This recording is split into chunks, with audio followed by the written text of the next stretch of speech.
You guys ready to get started?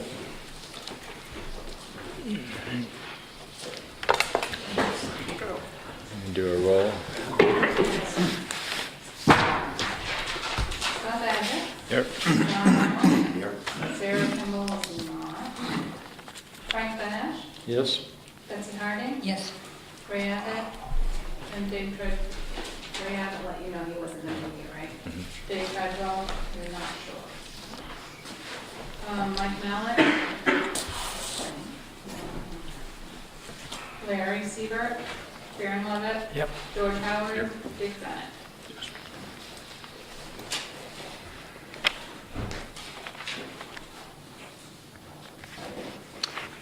All right. There are copies here of essentially what Jerry brought to the last meeting. I'll just hand that around. But after being reviewed by Peter Malia, Town Council, and that's the ordinance itself, not the ballot question. So this is a change from what, has this changed from what we had last week? There's, yes, there are a couple of slight revisions. So Peter, there's a cover letter that, Do you have any extra ones? there's one.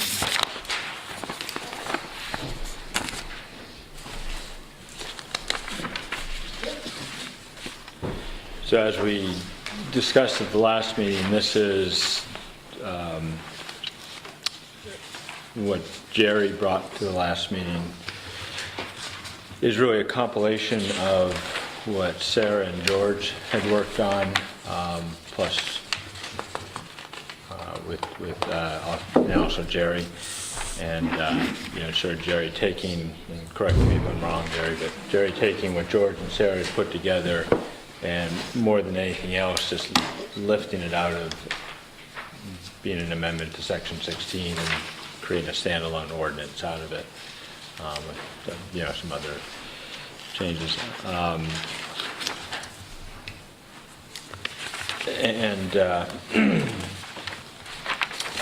So I think this is a good starting point, and probably the best way to go through it, or tonight is to go through it.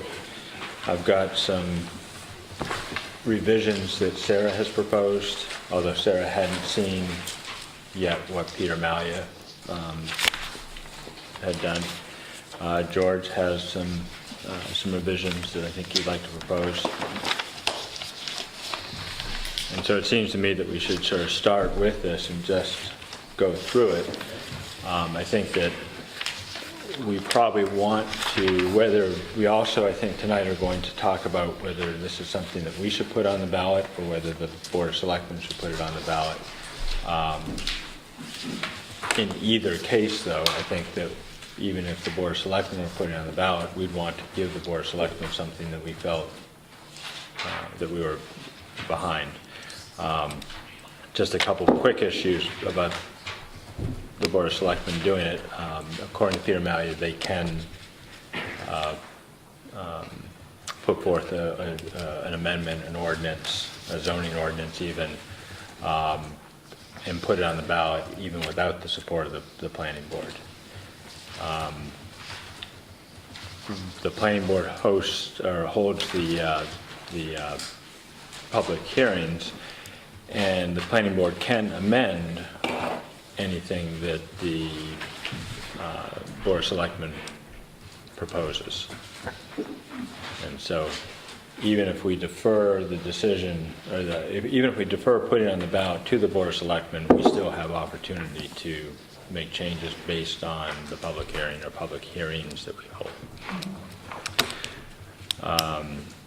So in any case, but I think, as I said before, in either case, I think we'd like to come up with something that that we are in as best agreement over, and then either that's what we put on the ballot or we defer it to the Board of Selectmen.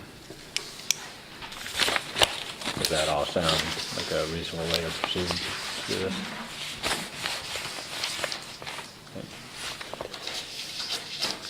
And inadvertently, on the copies that I just handed out, I made some notations, and those notations really are just sort of earmarking where Sarah had offered some revisions. So, that's what those are.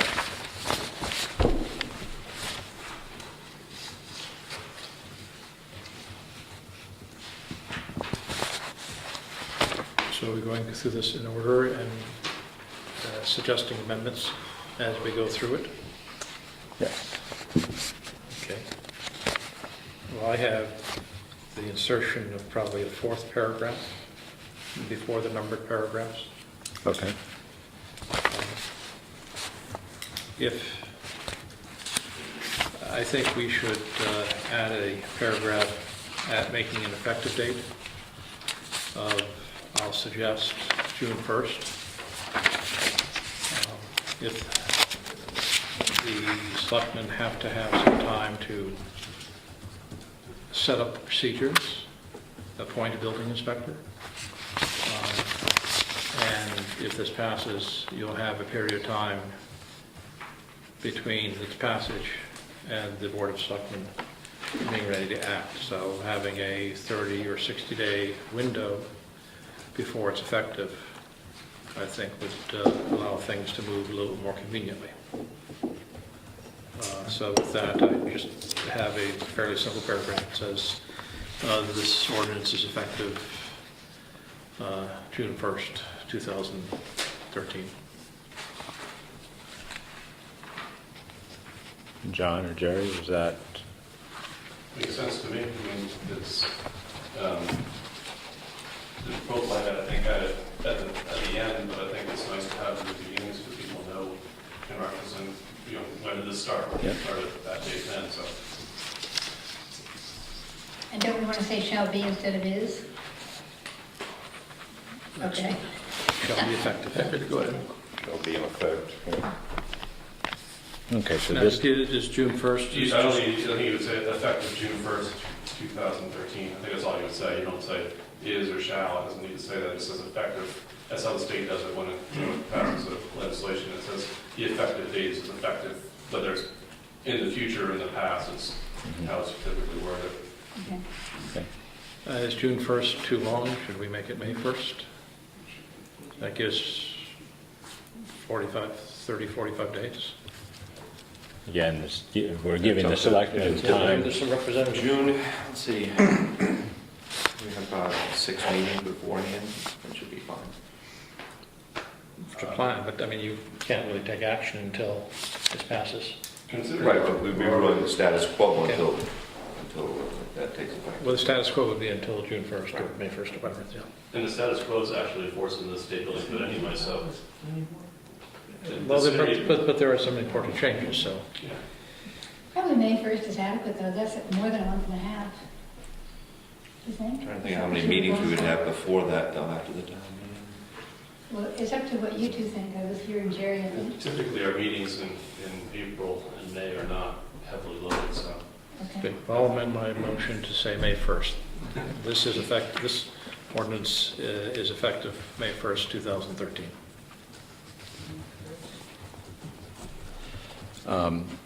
Just a question of procedure, since we haven't really voted to accept this draft, do we need to make motions for each change, or? Well, I think we should, in order that we can come up with a final draft and everybody knows what we're voting on. Okay. Well, okay. So, I mean, otherwise we may have some confusion. okay. But I mean, you can do it by consensus or see if anybody has any objection to that, or, Well, that's, given that we don't have anything to amend that we've Well, voted on, I mean, we could vote. we have this proposal, we have not yet Right. voted to put the Right. proposal forth, but we Right. certainly can amend the proposal. Right. I suggest. So I'm just asking, do we need to do wanna motions get and seconds, consensus? or? I don't think we necessarily need to do a No, I don't. a motion and a second. You want to just get consensus? Yeah.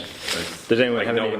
one disagrees with this or has a Right. And Jerry was suggesting that we use the effective date is May 1st, 2013. I have no problem with that. Okay. Okay.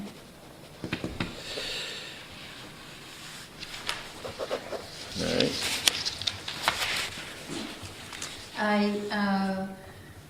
Let's see, on the third paragraph, where it says as defined in RSA 155A, I'd like to say as defined and/or revised in, Yes, or as amended. or as amended, yeah. As I, perhaps, probably- comma, as amended, Yes, I think or that's as may great. be amended.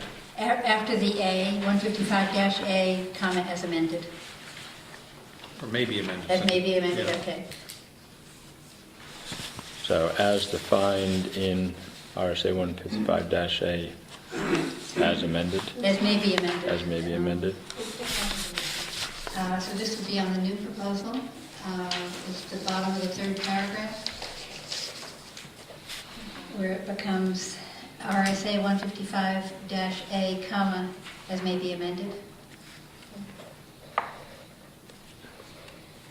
The only problem with that, and why I would prefer to see any additional regulations there too, is that if you're going to adopt other building codes, then you could tack it very conveniently into this ordinance, rather than having a whole new ordinance for a separate building code.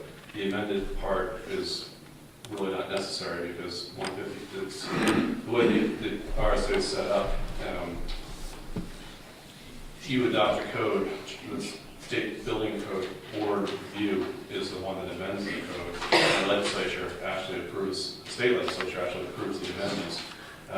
So if you just have the RSA, whatever the RSA is, as it gets amended and revised over time, would automatically happen in our ordinance, whether you say the words or not. Well, I understand that, but I think it would be helpful to make sure that others reading this, take that away as well, and don't somehow think that because of a new adoption of new requirements in the building code that it doesn't automatically apply.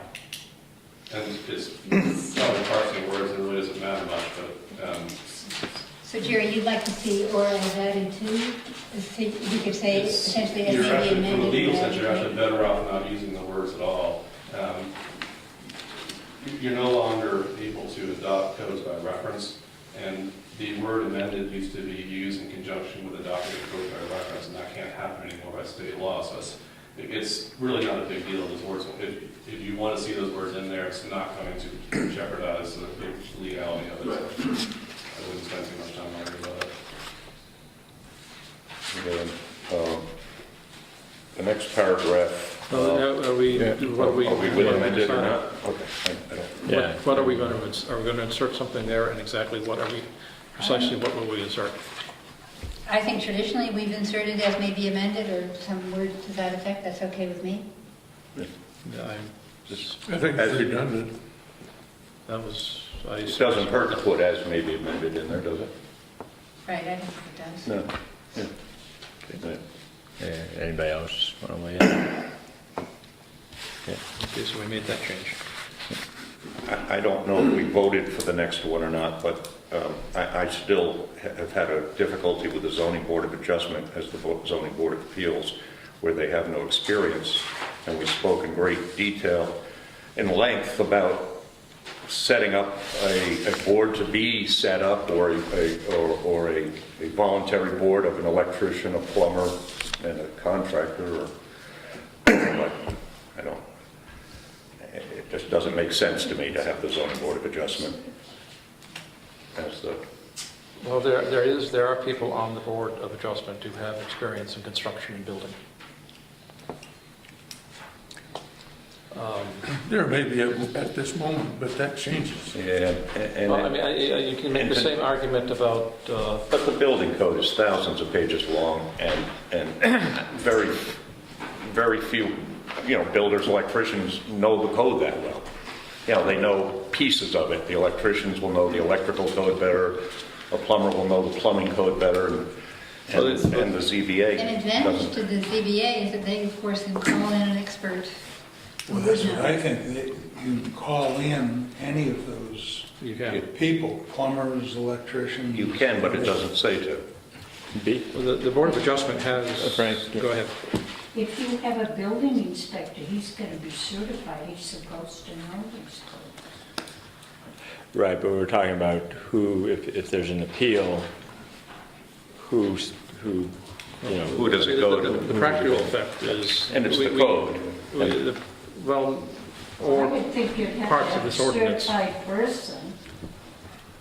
I agree with you, Dave. That's exactly what I'm saying. Well, I mean, you know, I think first, the Board of Adjustment has to deal with legal issues all the time. We certainly consult with attorneys as we may need it. But I think the practical problem is you're going to have a hard time finding 7 people to be appointed.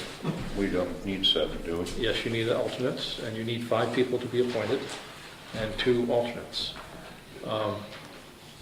You know, we have difficulty filling positions. And that's just it. I mean, Larry, I agree with you in principle 100%. I think you're right. But the problem is, as Frank says, the practicality of it. And particularly when you reflect on the fact that my guess is that you would never have anyone ever go before the zoning board of adjustment for a building code appeal. It's particularly the way the law's set up now, that HB 137 really address that issue very strongly. The codes have been very much reconciled with each other, and there aren't many discrepancies. And the only time you're going to have someone go before the ZBA for a building code board of appeal is that if one code says this and one code says this, which one do you use? Well, the building inspector might be telling you to use this one, but the contractor might want to use another. And the contractor actually has the option in the new law to decide which one they're going to use. So it's really almost never going to happen. So I think, I can't remember whether it was Andy, because Andy's on the Conway Yes, he is. board. But someone mentioned that the number of instances where something is appealed to whomever is hearing building code appeals, it's, as Jerry said, it's very rare.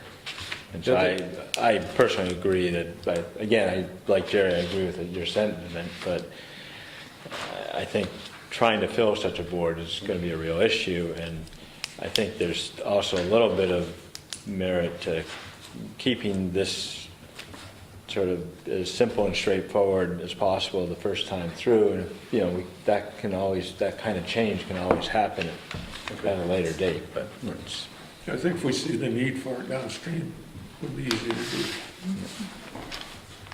do. I'll concede that. all right. Do we, in this ordinance, say what the building code of appeals can do or not do? No.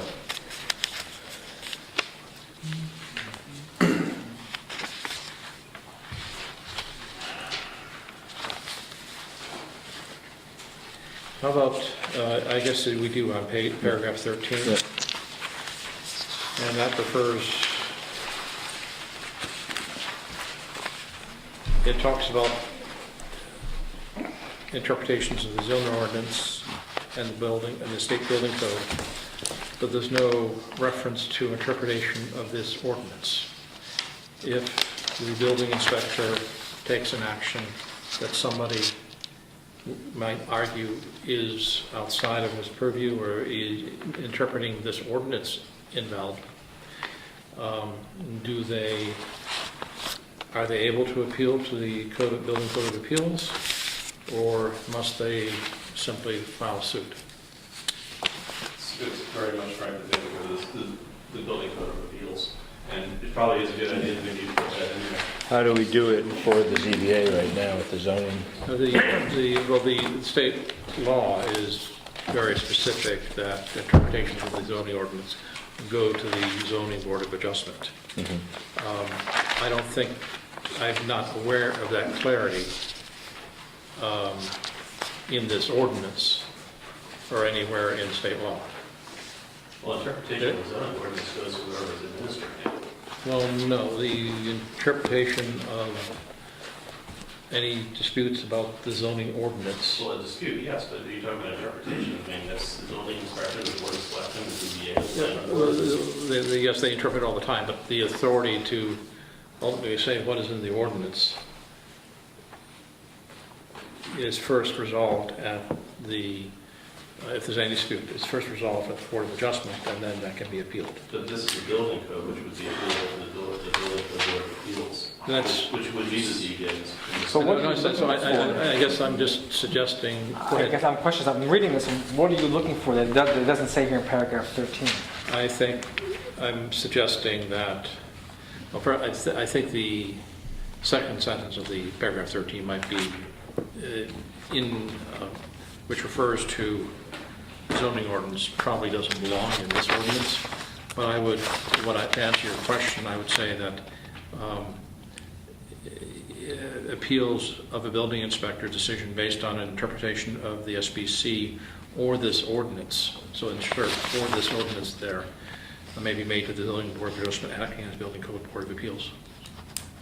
And then take out the word zoning ordinance, strike that from the last part? I think it's already in the zoning ordinance. That happens. I think you stray into suggesting what the zoning ordinance does when you have that sentence. I think it's better left out. Right, that's what I'm asking, yeah.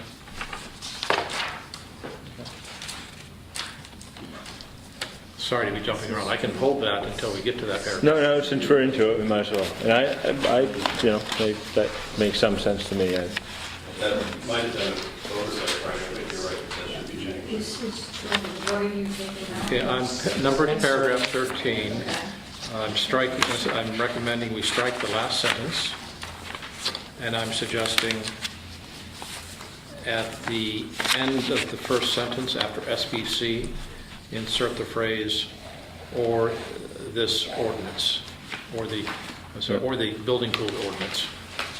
Right, what had happened there was that this was based on Sarah's I understand. section 16, so that's the kind of thing that's a good pickup. So, or the zoning ordinance? No. This or- one. Or the building This code ordinance. Did you want to say this ordinance or the building code? I think it's probably better to say the Town of Jackson Building Code Ordinance.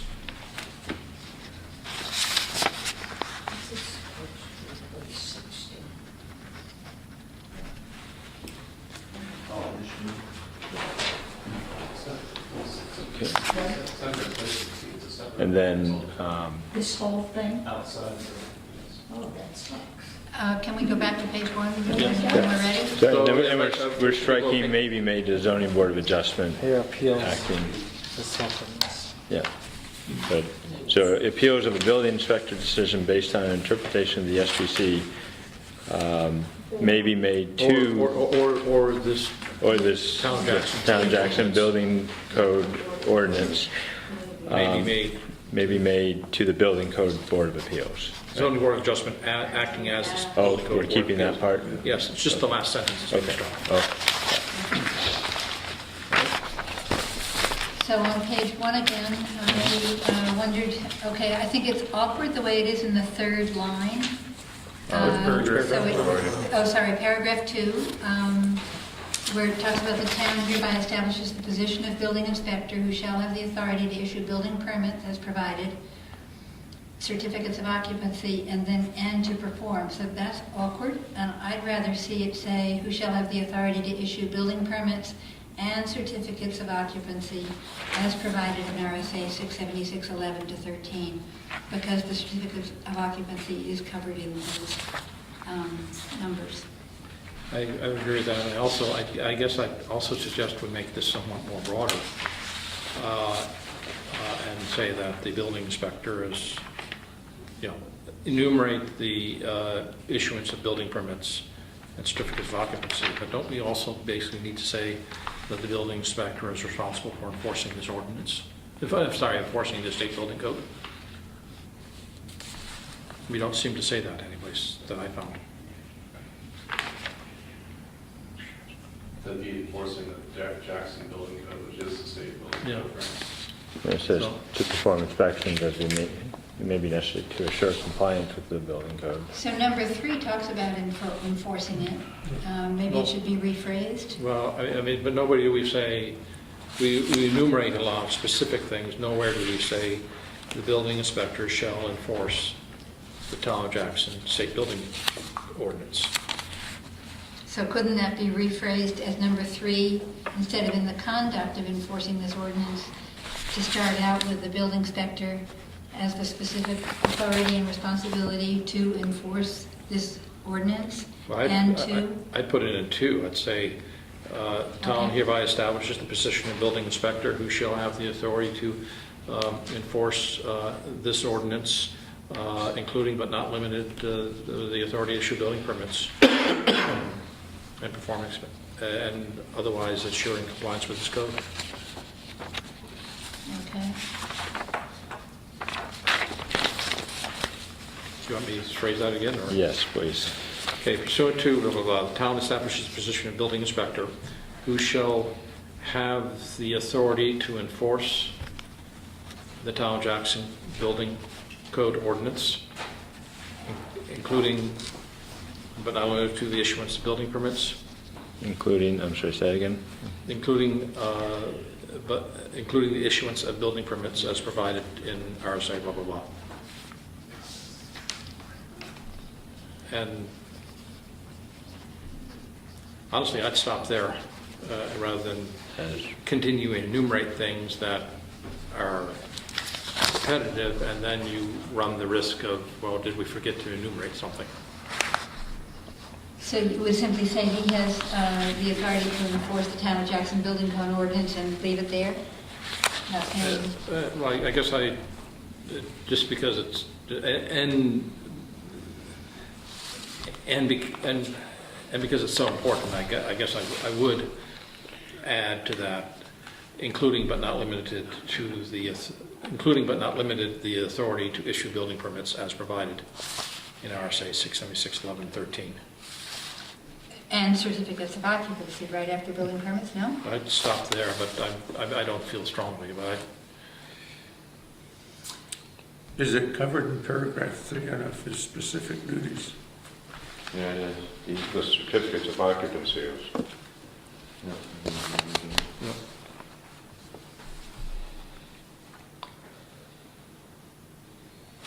In fact, since it's in paragraph 3, I'd take it out of paragraph 2 and just simply say, the establish the position of building inspector who shall have the authority to enforce this ordinance, period. The building inspector shall be appointed by the Board of Selectmen and shall be compensated by blah, blah. Yeah, I had an ad right after Board of Selectmen, after the appointment. And he'll identify the position as the town government structure, budgetary lines of the town budget, and establish qualifications and selection process. It just further defines the responsibilities of the selectmen. I'm sorry, could you say that again? I was still lost. Well, let me. Let's get through this one first. Yeah, Oh, okay. yeah.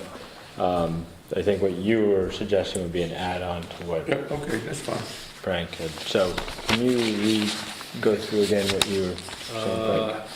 So pursuant to, Establishes the position of building inspector, comma, Yeah. who shall have the authority to enforce the town of Jackson building code ordinance, period.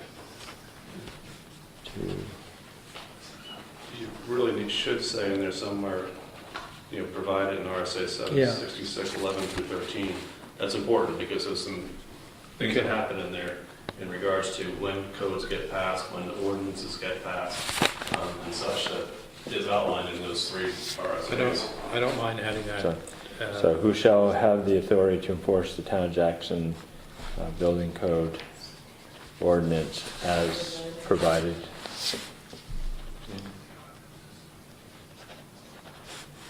Okay. And then I think George had Are we keeping the part about the inspections, or are we striking that? striking that, because that's down in paragraph 3 in any. Okay. I had a number, not a number, 2 or 3, one was a little lengthy, so I made some copies if you want to see those, where they fit in, as I have them in some rationale. After the RSA, did we want to strike certificates of occupancy as well, because that was being catered below? That was my suggestion, yes. I've got one, unless it's changed. So do we have consensus on the change that I suggested? They by feel we shouldn't do it the way Frank suggested. Okay. Yes. All right.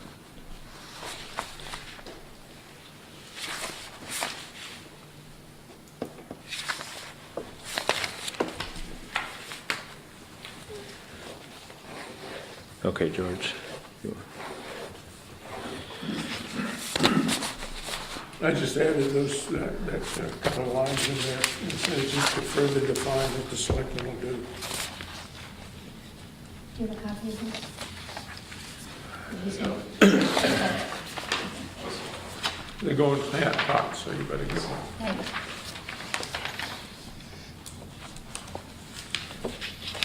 So you want to add where it's, You have another copy of this? down to the Where end. is that? No, the last one right there. Okay. Should I go check my mail?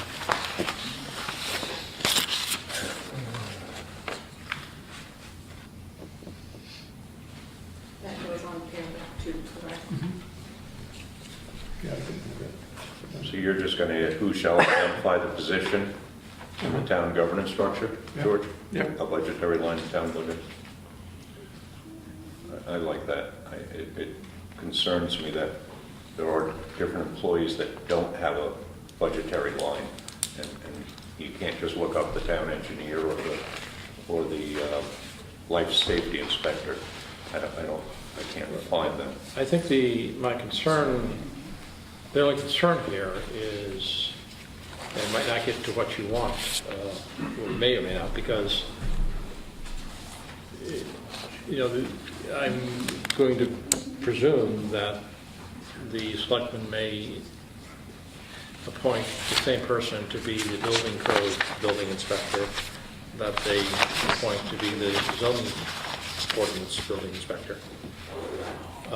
Is that all still, does that still then stay on one line in the budget, or are we tying the hands?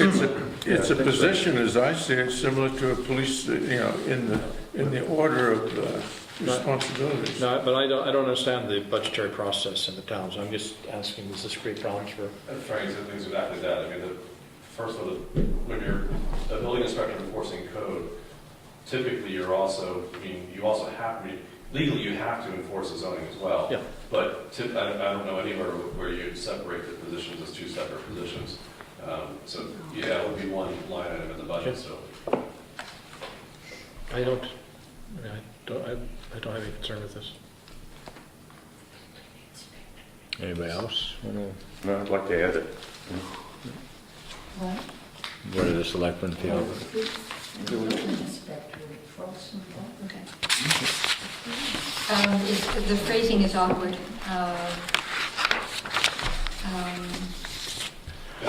One that I might suggest is that the wording and stuff really needs to be ready by, the first public hearing, so it'd be like, maybe to roll the meeting along, you might want to just Okay. kind of personally take your suggestions or some of the wording, maybe, I don't know. So maybe Sarah and I could rework some of the wording of things that we feel are awkward and then distribute it before the next meeting, which is, wow, not too early January. Right, we have That period, I'll need to notice public, right, I mean, I think we were talking about having, well, I guess one question is, are we going to try to have the public hearing at our next board meeting on the 10th, regular board meeting, or are we going to have it on, I think the last day is the 21st. What's the last day to notice? The last day to notice is the 10th. So we'd have to notice before we have our meeting. If it's a public hearing. 4, 6. No, I mean, to provide notice of a public Right. hearing for a zoning amendment, or a building code amendment, Yeah. we have to do that by the 10th. We have, if we have the public hearing on the 21st, we have to notice it on the 10th. What's the Oh, it says the latest, let me 11th ask the on question mine. again. What's the latest we can have the first public hearing? The 21st, And what's the latest we can then notice for the first public hearing? the 10th. So, Well, now, I see We- that it is the 11th. Did you, This is a calendar put out by the LGC, so that's what I'm going by. It's 10 days that does not include the day, the notice publication or the day of the meeting. okay. So the 10th and the 21st wouldn't be counted, and so you got 2, 4, 6, 8, looks like 10. I think Oh, that's, did they say the 21st is the last day of the hearing? yeah, it's the last day that the first public hearing can be held if you anticipate possibly having The more. notes I had said the 22nd was the last day, so I don't know. Well, in any case, Yeah. that would mean that we'd have to vote to schedule this, bring this forward and put it on a hearing, schedule a hearing sometime before our next regular meeting, that's right. which probably means we should have another meeting between now and the 10th. True. The other option would be to defer it to the selectmen. But we can I discuss that. personally think we should have the responsibility.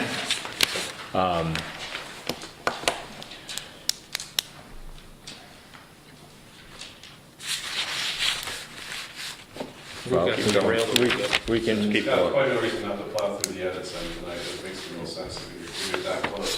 That's what a conception, I'm not even sure you are yet, that's why, I think we are. I mean, I also think, well, I'd like to suggest that we have a opportunity to make these amendments, distribute among ourselves, give us a week to look at it again, then have another meeting before we okay. put Well, it. let's discuss that after we get through. So do you want, We're gonna vote. no, we could skip over reworking the language and leave that to after we get through everything else, or we can do that now. Does anyone feel? I think because of the length of this and the time, we should just go through and say whether we agree, with the language or not. And if we agree and we're gonna make changes, we can make changes later, you're saying, we'll discuss it, or George has things too, things to add, we can discuss that, but let's just go through it. Anybody else feel? Yeah, I'd love to see us rework things as necessary and to try to go through expeditiously. better for content now, better for clarity later. That makes Yeah. some sense. Let's keep moving. Betsy? Sure. Okay. Moving along. So we're in agreement that we're going to add what George proposed, we're just going to clean it up in some fashion. Correct. We'll do Okay, that. for example, we'll take out the budgetary line information, because it's not going to have its own line, is that what you're saying? Because we're I already think it talking will. about, that he'll be compensated as authorized by. But you have to have a budget line if you're going to include that in the town budget. But that's true of every position and everything in the town, I think it's not always necessary to be in there, George. Either way, I'm not going to get hung up. I did hear. I say I'm not hung up on whether we say that or not, but if you're saying that's a normal function of it, that's fine.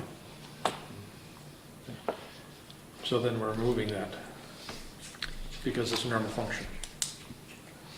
Okay. Okay. So now what are we doing with what George is Shall proposing? identify the position in town government structure and establish qualifications and selection process. Okay. Sure. Did you have any other edits to that, Betsy? No, I think Okay. that's great. All right, well, good.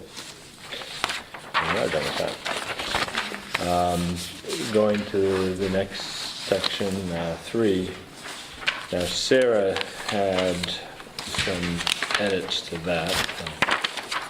Let me just go through them. Let me just go through them for the whole section, then we can go back. Okay.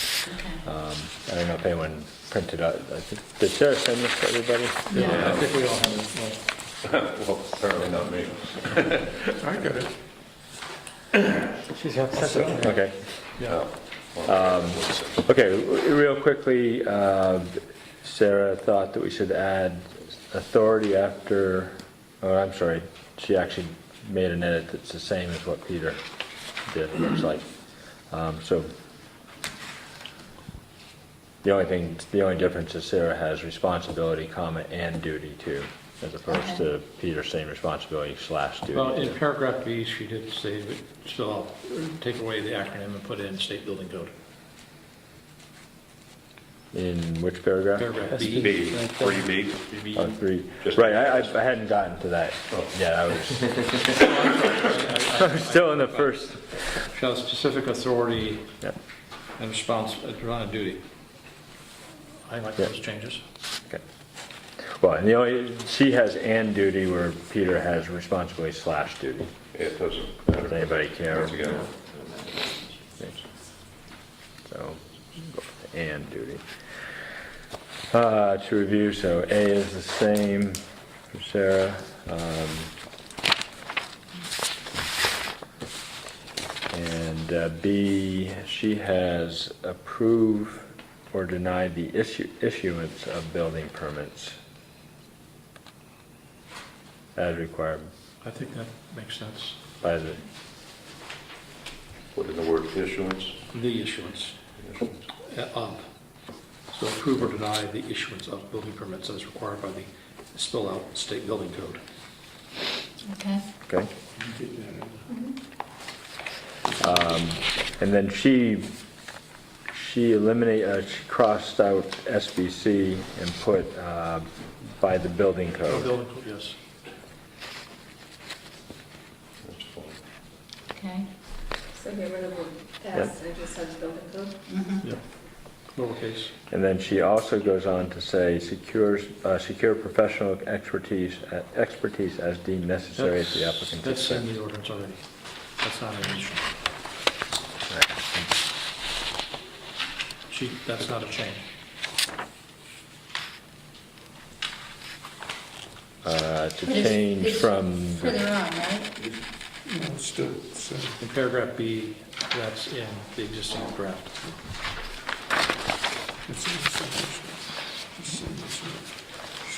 right, but it's, okay. It's the same thing. Oh, yes, I see. But it's not in Peter's, correct? Right. Right. Well, this No. Oh, I'm sorry, this is George's. I apologize. So Jerry, was that in your draft originally and then Peter struck it? That I cut and pasted from George, so. Yeah, it was in your draft. Okay. So Peter struck secure professional expertise as deemed necessary at the applicant's expense. Say that again, Scott, I'm sorry. Well, He wants to get rid of what? what Sarah put back, what It's already Sarah taken has out of ours. Oh. It's not there. is that for B, after building code, it says secure professional expertise as deemed necessary at the applicant's expense. Now, is that something we put in and Peter took out? Yeah, It's in George's draft as well. right, and so it was George's draft, it went to Jerry, Jerry kept it in, correct, Jerry? Correct. And then that went to Peter, and apparently Peter dropped it. Well, why don't we contact Peter and find out why? Yeah, I'd like to find out why on that one. It seems to me, in reading that, it seems to be almost problematic, that we probably should discuss that. As being necessary at the applicant's expense, you're not defining, I mean, What's necessary and, yeah, this is all, yeah, I agree with you. it's inherited, the law allows for it, whether it's in there or not. And you might be able to say it better, but So let's follow our council's suggestion and Okay. take it out. Yep.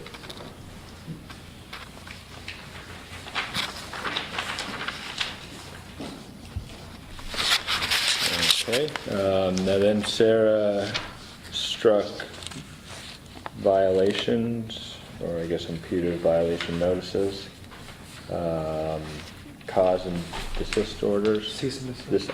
Yeah, cease and desist, desist. I like Sarah. Oh, dear. Well, I'm reading the one that with the line through it, and it's, and I need glasses, so.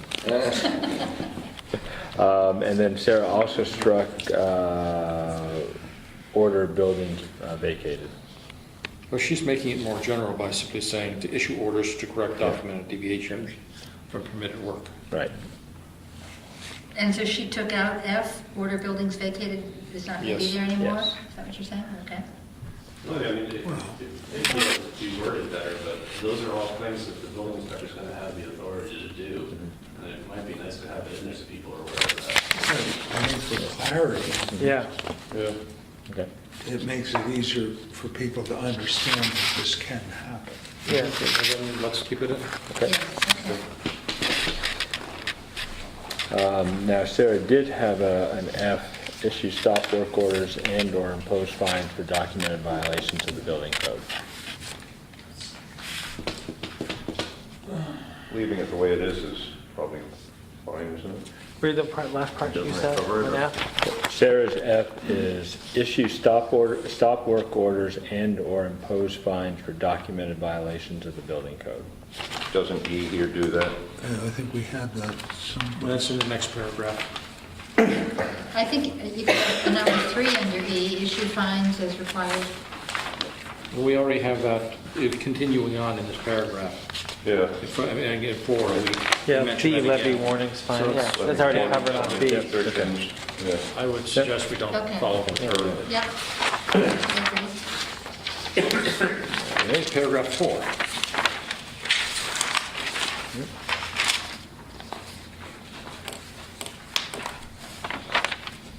Did she say anything about tradespeople or craftspeople as opposed to Well- tradesmen, trades/craftspeople? Before we get there, I don't, again, I don't think in paragraph B of section 4, we should mention zoning code or standards. Actually, I take that back, I misread paragraph B. I don't understand what restrictions or denials to operate in the town mean. Or, I mean, are we expecting the building inspector to ban people from working in the town? It seems Is that to a me that's what it's requirement, or is saying. that something we've decided we want to do? No, that Because I'm not should- aware that's a requirement in the building code. It looks like that's where this is Nor is it going. something we discussed to that degree. And I don't think it would be legal. Yeah, I don't, yeah. So I don't know where that came from, but Levy warnings, fines, Well, it restrictions. comes from, you get a contractor that is constantly causing a problem, and you want to say, look, you can't keep doing this, you can't work in I don't town. understand. I understand the concept, I'm trying to say, I don't understand where this language came from. I'm sorry, I wasn't I precise. probably ginned it up some time ago, and my logic was this, that if you have a habitual offender kind of thing, how do you weed out the bad guys? Instead of just continuously reprimanding or whatever it is. That may not be appropriate for the guy, I don't know. But there should be some way that you don't continue to put up with poor performance. I think if that's not a requirement in the state I'm not saying it SBC, is. we're going to have difficulty with that legally. I can't imagine that. I don't see that we would have Just wait for a second. Where do we have the clout to the do that? authority to levy a fine. Have you guys ever had anyone that you felt, that because of repeated problems? I think that what you'll see is, like, we talk to someone like Goody, our fire inspector, and even Andy, our building inspector, I mean, they tend to work with people to get them to see the right thing to do. Mhm. And that they tend to do that in a way that's business friendly, if you will, and they have a lot of success with that. So I mean, I think that, in practicality, you can have a good working relationship between your contractors and your building inspectors and fire inspectors and such.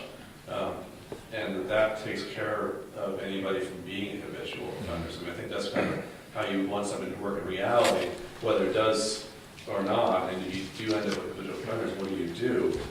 This in here or not, I don't think gives us the legal authority to do that. So I mean, a person can hire whatever contractor they want to, and their license is licensed by the state, not by the town. So, I mean, there's nothing that we have the authority to do over that, I believe. I agree. I just in principle, I don't think it's something the town should be undertaking at all, either. That's fine, I don't have a problem. I threw it out there to say, let's talk about that. Is that something we want to do or not?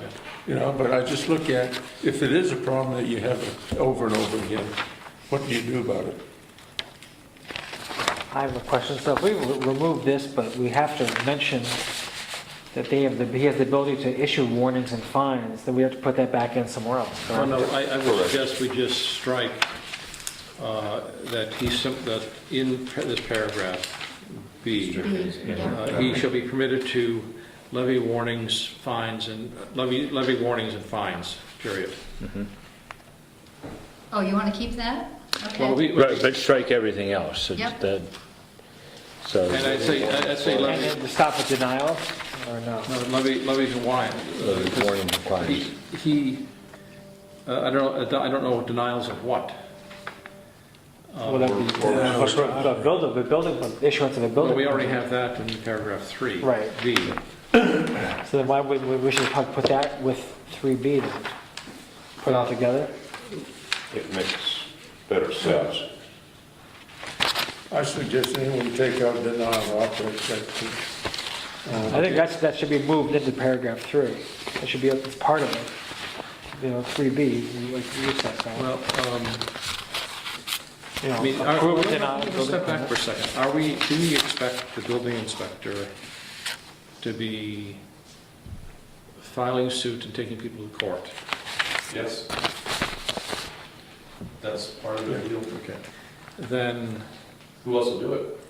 But he's the one that really, he's the well, one that levies or the selectmen fines. can do it on behalf of the town, I suppose.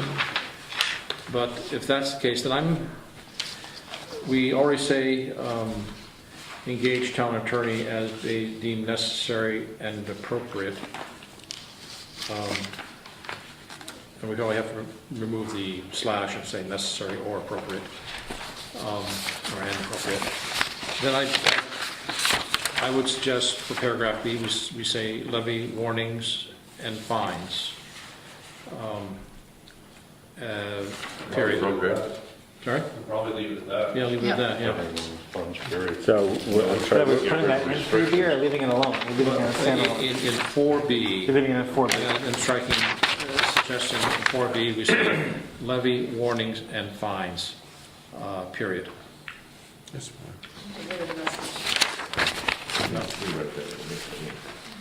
I guess I have a stupid question is, why do we have paragraph 4? Why don't we just include this in 3? Well, 3 is authorities and responsibilities, and 4 is other things he can do, or addition, yeah. Duties.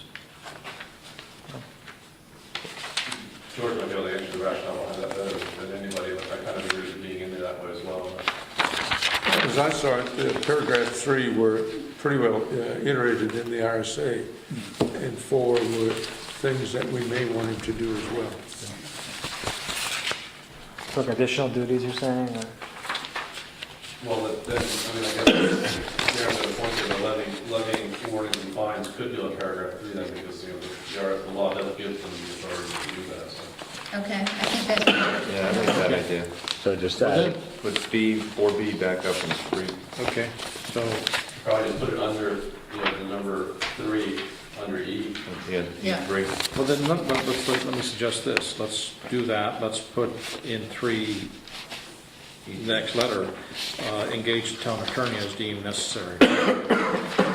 And I'm going to suggest, I think the rest of this paragraph is kind of redundant or things that so you're already just, required to do. before we go on to, so 4B now becomes 3E3.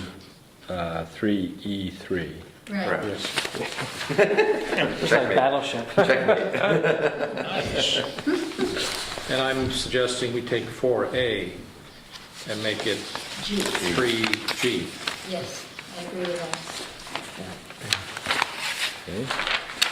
And then I should think you could take 4C and make that 3H. Well, I wonder, You already got some duplication there. yeah, and The reason I like 4C is because there's always questions in town of who has responsibilities to which records. And in this case, the building inspector would have the responsibility to the record. So who do you want to give that to, the town clerk, the selectmen?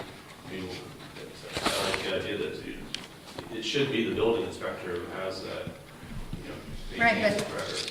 I would think it makes sense to keep that all under his duties. Yes, yeah, exactly. It should be, you get to move it, but Right, it so should be kept in there. I would move 4C over to 3H. Okay, now, if, you know, is there anything in this that prevents, let's say,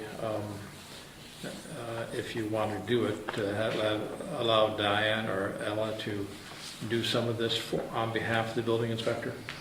Well, this person would be maintaining it. Other people could keep the record, Well- but the inspector would be the one who would maintain the record. Exactly.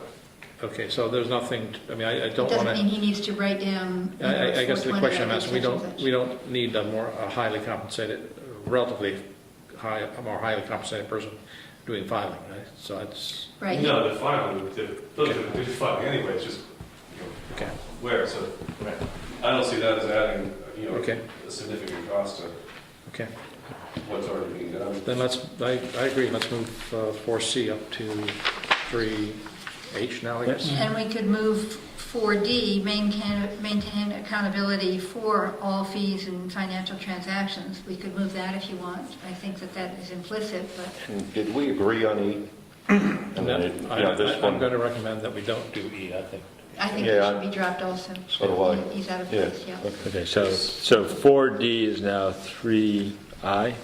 Yeah. I think that makes sense. And drop E. Yeah, I think so.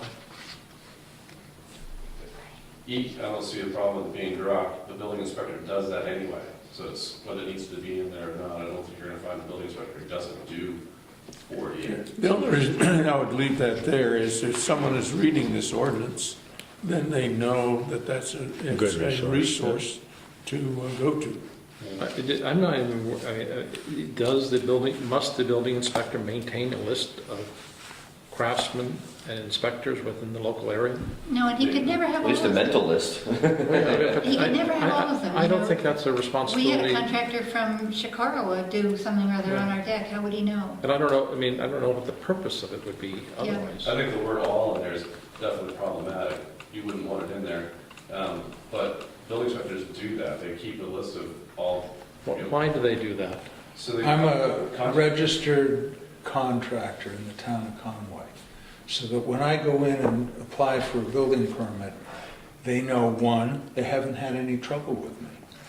There have been no complaints.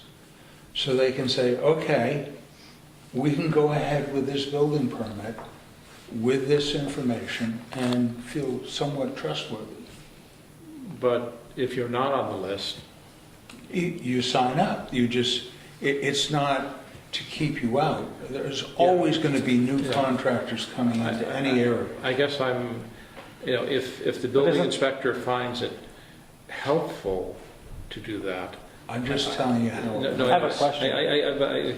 Just for a second, but I guess what I'm trying to say is, I'm not sure we want to require him to do that, and I apologize. Oh, no, my question, I guess we're saying the same thing. My question is it a requirement of being a contractor to register for the town and give your information, your building permit, your building information? No. I didn't think so, so I guess It's written in the state building code, it is. administration and rules. But do you have to go to a town and give your information? It's a way that the towns have kind of kept their finger on this problem of trying to weed out. Because even if you fill out a building permit, then you're listed on the building permit. Right. And you will then you will probably get a contractor number. Member of good standing. I have a certain number. I understand what he's saying. He's saying we don't have to put the burden on the door. If it's already required, it's redundant. But you get Well, I you understand. get the chance to work. They're not going to deny you. Right. Okay, so it sort of comes down to, I guess I would agree that there could be some controversy over who gets on the list and who doesn't get on the list. On the other hand, as George said, it does point out to a property owner that the building inspector is likely to be a resource. So. And it would be a good dialogue with the inspector to say, what do you think about having, say, general contractors register? You know, and ask them if it would be applicable and whether it would be a benefit. But, I mean, we could do that down the line. Yes. Yeah. I guess I hesitate making it a requirement unless we have to. I don't think it's worth sweating over. I mean, it's, Yeah, I don't the building inspector's gonna do it anyway, so. Right. Right. I mean, Okay, So what are we doing? crossing it out. Excellent. And as, like Dick said, as we move along in a year or two from now and we see that's a valuable thing for the town, And that could we just can be add it. his practice, doesn't mean that it's part of this. No, that's right. Right, it could be just. And then, so I'm understanding, everything else is now going to be numbered 1 up, right? Yes, there is no 4 anymore. Right. Oh, no. So now I have to change all these But numbers? for convenience, Bring a let's, calculator. for convenience, let's just refer to the old number from now on. Yeah, Yes. And then in housekeeping, we'll change the numbering? that's right. Great.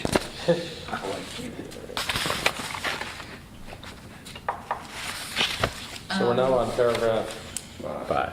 So 5, we've added, we're recommending adding as well as a fee schedule for a violation. Is that? well, you could read Wait a that. minute. Yes. I have, we have to change it. No. The Board of Selectmen will establish fees.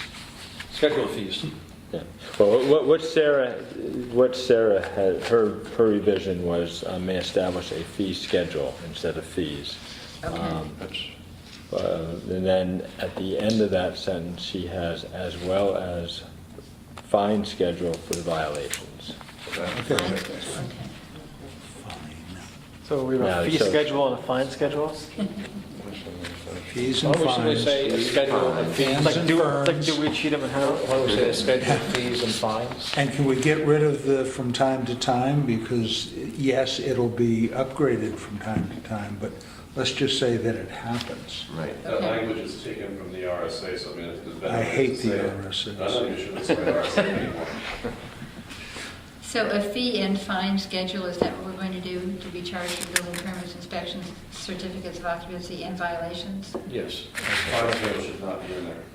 What's that, Jay? Fine schedule should Yeah, not be in there. Why? That's, well, So we have a fee, how long do you want to be here tonight? Yeah, I know, because there is no fine schedule. isn't a fee schedule the same thing? I mean, No, a fee schedule there is, because you have to have fees for it, but there is no fine schedule because the RSAs are set up in such a way that we can't set up a schedule of fines. I think, doesn't it go to court and you know, It it's depends on the circumstances. Circumstances. That's how long you want to be here tonight, But but do not put the word fines in there. Schedule, that's, No fines, no fines. So we scratched Hungry. that. No fines. So it's going to be now pursuant to RSA 674, 51, 3B, and in New Hampshire Building Code, the Board of Selectmen may establish a fee schedule, period. Yes. Should we charge for building permits, inspections, certificates, of occupancy, and violations? Is that still going to be there? Well, I think someone suggested that we not say from time to time to be charged. just time to time, as Dick said. Take that I part mean, out. But not I the other understand part. the idea of changing it from time to time, but let's get it, You were saying just take those words out, not, you said, but afterwards leave. right, leave the That's rest what of I'm it. asking. So- And because it is for building permits, So we could leave inspections, it and to be charged. certificates. Should be charged. Okay. Is there something in there to the effect that building may never get a license at 5? So They already know the board of selectmen will or may? Did you change it to will? that. Well, Is it will? Let's have will, sure. The board of selectmen will establish Yeah, it will. Fee schedule, a fee schedule to be charged for building permits, inspections, certificates of that's a good occupancy, reading. and violations? Are we adding Oh, violations? that's or me, I'm not? math guy. No. No. Okay. Ended at certificates of occupancy. So we're dropping from time to time to charge for building permits, inspections, and certificates. Correct. And then we cross that out.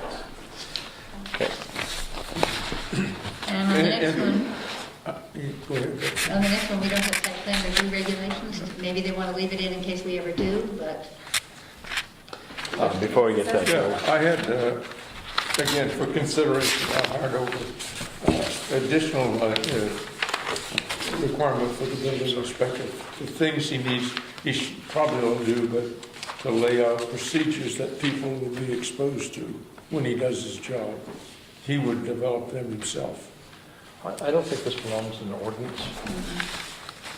Isn't that where you want, you want to say? This is, no, we haven't This is gotten right after, just before 5.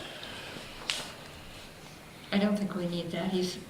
That's part of what he's going to have to do, but I don't think we should be spelling that out. I think that it's, the law actually allows for the building inspector to design that process, but I think the more the building inspector does that in conjunction with the board of selectmen, the better process we're gonna have. And a lot doesn't say that can't happen, it's just, it's the responsibility, it falls on the building inspector to do it, but it doesn't say the building inspector can't do it with the board of selectmen. And I think that we should have a process where the building inspector works with the board of selectmen to design the process and the administration of it. So, there'd be, in the hiring process for the building inspector and the work. Other than George, does anybody want this in? You're talking about 6, correct? No, we're talking about this bold. Oh, I didn't have that, so. Yeah, give it your own copy over.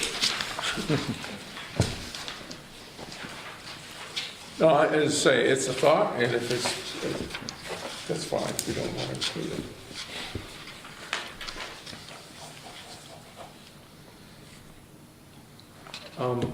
I'd like to, I'm concerned with the way this, I want to be careful what we say about how this ordinance interacts with the zoning ordinance.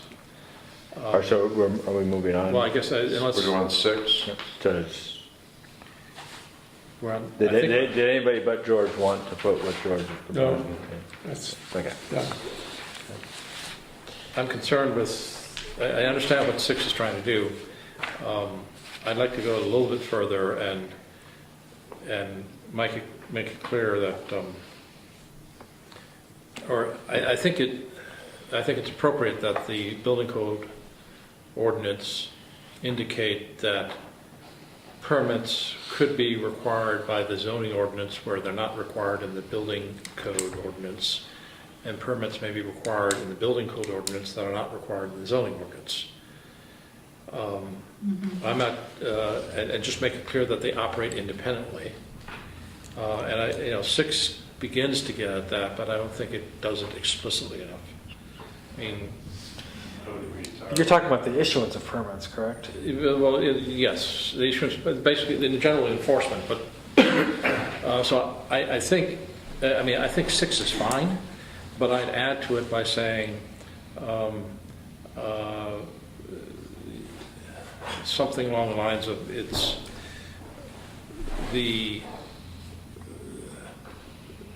along those lines, the zoning ordinance may require permits where this ordinance does not, It's confusing.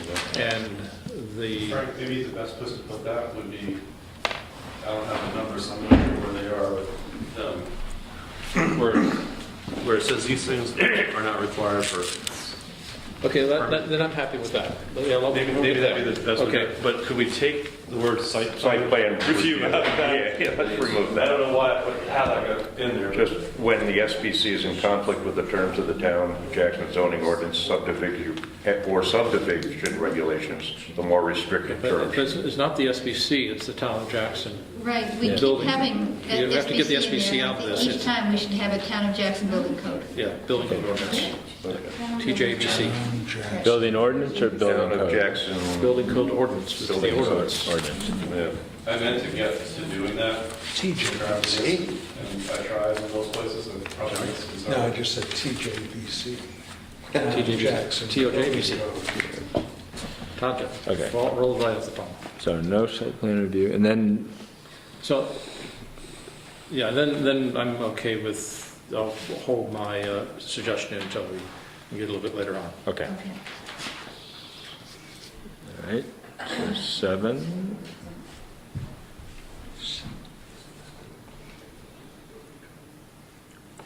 When did that get inserted? I don't recall this. I don't know where this came from. It may be because there's been a new RSA, a new law that affects this specific thing, so we have to be able to say that the fire authorities can be the ones to enforce, according to a brand-new bill that was approved in October or something. So where did this come from, I bet the though? attorney added that This- in. No, that was in here. Wasn't it? This came from 3 different towns, Belmont, Waltonboro, and Dover. And I tried to blend those with what George had done, what Sarah had done. And I don't know which town this came from, so this existed before that bill, Betsy. But it addresses the same thing, right? The bill, what the bill basically did was it puts everything under the state building code. Before we had separate codes, we had life safety code, we had electrical code, we had plumbing code, we had fire codes, all the IBC, IRC, all the codes have been separate in the law. Now they're all the state building code. But the fire marshal and local fire chiefs and inspectors still have the same authorities regardless of putting them all under the same umbrella. So I think leaving this in there is probably a good thing, it would be a smart thing anyway, just so it's known that when you're arguing about the egress from a restaurant, it's the fire chief who has authority over that, not the building inspector. Okay. And that would be the case whether it was in here or not, so it doesn't have to be in here, but I think it being in here is helpful to clarify that. It could be worded better maybe to make that point more strongly, but I think that this is just a nice way to put that in there. I'm happy with 10 the way it is. Yeah. I think, I do think 11, I'm not sure. Is 11 is the building permit should be required? That's 8 on Gary Peters. Okay. Okay. Yeah, I think that where it talks under the building permit required is to put in there the requirements as listed in the section 105 under permits as part of the state building code. Yeah, I think this is, I mean, you're right, it's redundant. I just have building permit is required pursuant to. Well, I spell that out as it says it in the section 105. Are we still talking about 11? No. Oh, where are we talking? We're on 8, aren't we? We're on 8. Oh, I think it says it in the opening preamble, you will, the whole thing. I mean, I think you start that and it wouldn't matter. I think it's redundancies that get it taken out, and I think that's one. I agree with you, Jerry. Yeah. remove 8 entirely? Yeah. It's, stated right in the beginning, construction, design, structure, maintenance, Yeah. use of all buildings and structures to be erected and alteration or measured, it says it right there. Yeah, but I think if you look under that section 105, it lays out more specifically. And I think one of the issues that have been talked about a number of times, I know Mike Mallon brought it up, is what is going to require a permit under the state building code. Well, it's actually not in the state building code anymore. RSA 155. A4, I believe, it says a permit's needed for everything, and that hasn't been clarified yet, and I think that may change, but that's a state law regardless, so it's, I mean. Well, we're back to the point then, what's going to require a permit? Because I think that's one of the sticky points on how Well- definitive you need a permit. Well, in 9, it is spelled out, it does not require a Yeah. permit. But that's the easy part. The more difficult part is how small a function do you have to have a permit for? But right now, that's an unknown thanks to the good graces of our legislature. It really is. I mean, and we could add, we could put everything in there, including the kitchen sink, and it'd be hard to really define the whole. You could add more to it if you wanted to that open statement, but I think it's going to start to get lengthy. Well, how do you define then your subparagraph 2? If applicable building codes require an inspection of any work, then you require a permit. What becomes then the applicable building codes that require that? I think it's a mistake to try to enumerate everything that's in the building code here. I'm not saying that, Frank. I What think I'm you- saying is, the permitting process has been one of the questionable things we've discussed all along. And it seems to me that if we're going to put this out and people are going to live by this, then we ought to have enough information to give a fairly good feel of what level of work requires a permit. Well, I don't see that, I mean, we aren't going to put that list together tonight. I think what we're gonna have to do is that's gonna have to be part of a kind of a question and answer segment when you go to the town website, or you come to the town office, and you say, what requires work? Well, Because we're gonna have to help people through that process and say, this is the kind of thing that does, this is the kind of thing that doesn't. If you look at other towns that do this well, they have FAQs right on their website along with building permits. How do I get a building permit? What needs them?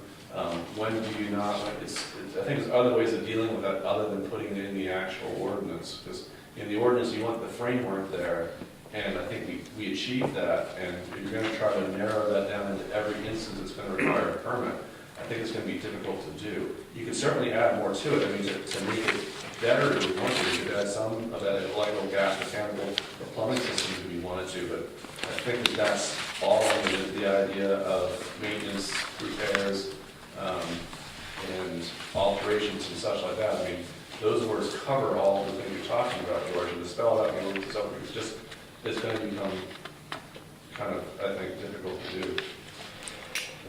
And in fact, that whole section there, where you got 1, 2, and 3, what I like, why that was in there, really didn't have to do with what required a permit as to really more define the reasoning behind the permit, which is,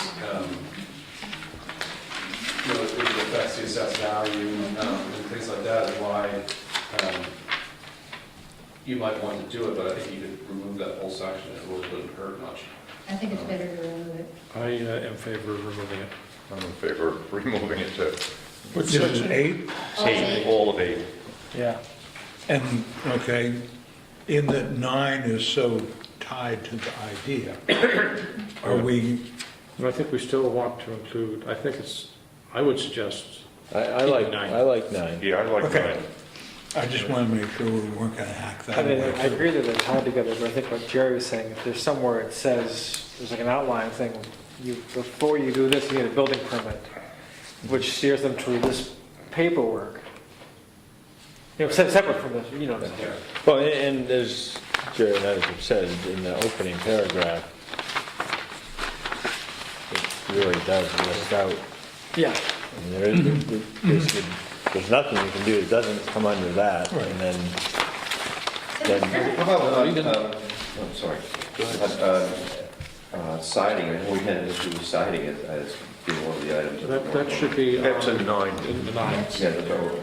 Or we can add it to 9. Now, 9 is where I wanted to add the preamble that says that, you know, even though these things are not required,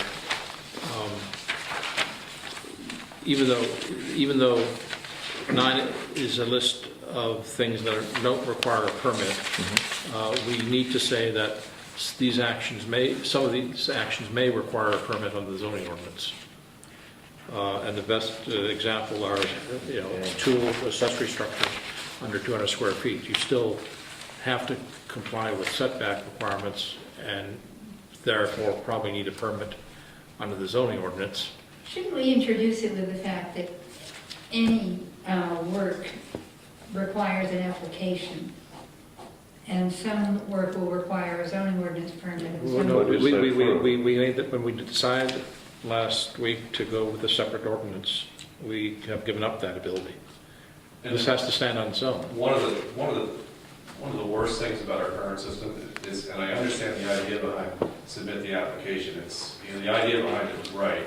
How it actually works in reality, it doesn't. I mean, the idea that you have to submit an application for everything that you do, and that some people do that and some people don't, who does it, who doesn't, I mean, that's such a convoluted process, it just really doesn't work in reality. I think it's, and to get back to what I think George was trying to say here, that opening statement says what falls under the purview of the building code. It doesn't say what requires a permit. And as I think is demonstrated by this next section, it has everything that's excluded from requiring a permit. those things still need to fall under the purview of that opening statement. So even if you're doing alterations, if you're doing repairs, you still need to comply with the code. You just don't need a permit. So maybe it does make sense to spell out in the ordinance what does require a permit, to some degree anyway. I'd like to just, while you were talking, I thought of how to do this. Though still required to comply with this building code, I take that back. Though still required to comply with this building code, and may require a permit under the zoning ordinance, Might work. the following are not required, don't require permits under this building code ordinance. I think that, not to interrupt you, but I have a question. I think we have to separate the accessory structures, and it can't be part of this because of what you said of that. I think this should, 9A should be its own thing, saying that if you're going to have an accessory structure, it's not that it doesn't require a building permit, but it does require zoning. Well, so do fences over 6 feet high, so do water tanks. I guess I was just looking at the appliances, things like that don't. I think we should group those Swimming things. pools. I mean, the trouble is, then you're making this into a zoning ordinance. I don't think we have to identify in here what is required of the zoning ordinance. I just think we need to indicate to the reader that though you still have to comply with the building code and maybe require a permit under the zoning ordinance, the following are exempt from building code permitting. And then, As long as it's clear that they realize that they have to go to the zoning ordinances, they have to still And the reason applicable. why it's important to keep that in there, what Frank's saying, is because some of these things that you're putting up, you're building a deck, that's under 30 inches high off the front of your house, you still need to get a permit to the zoning, but not by the building code, which means the building inspector will look at it, approve it as a zoning, but won't go do an inspection for compliance with the state building code. Right. I guess that's what makes, as long as it's clear that someone reading, a layman reading this understands. I think that those are going to have to be clarified in the user-friendly version of how to do building in Jackson. Right. Setbacks always apply. yeah, so But I agree with Frank here on this. He could simplify it by adding that where he said, those still required to comply with this building code. they'll And- still require to comply with this building code and may require separate permitting under the zoning ordinance. Okay. Okay, so separate I permitting. think that's awkward. I can It is see- awkward. Let's get it Yeah, but down maybe and then we can get rework it. We can get Okay, it so smoother. they'll still require to comply with this building code and may require a separate permit under the zoning ordinance. The following shall be exempt from permitting under this building code ordinance. Is there a consensus that it should be in there in some form? And who would I issue, do. would issue the permit I under the agree. zoning? The building inspector or the selectman as appointed in the zoning ordinance. Okay. We just have to fix the wording here, because it is awkward. You're right. But that probably does need to be in there. He is right.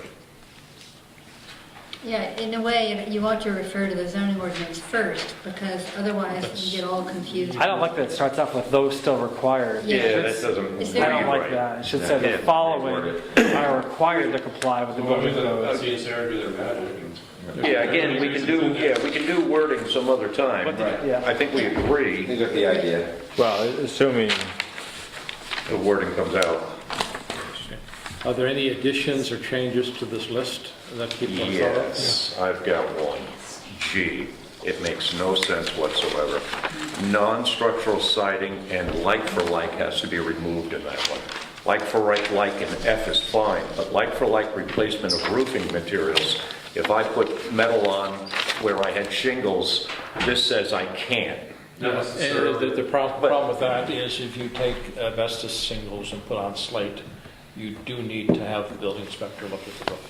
Asbestos, who has asbestos shingles on their roof? Well, They're not about, they're cement. there's cement, Yeah, cement. but- If you take, if you put on slate, there's some roofs that require, depending on what's on the roof, Okay. you require different structural characteristics. Because it's going to be much heavier. Yes, and slate is a good example. And this is taken word for word. Yeah. Yeah. So like for like, What they're Meaning- saying is if yeah. you've got a Okay. shingle roof, you want to reshingle, go ahead.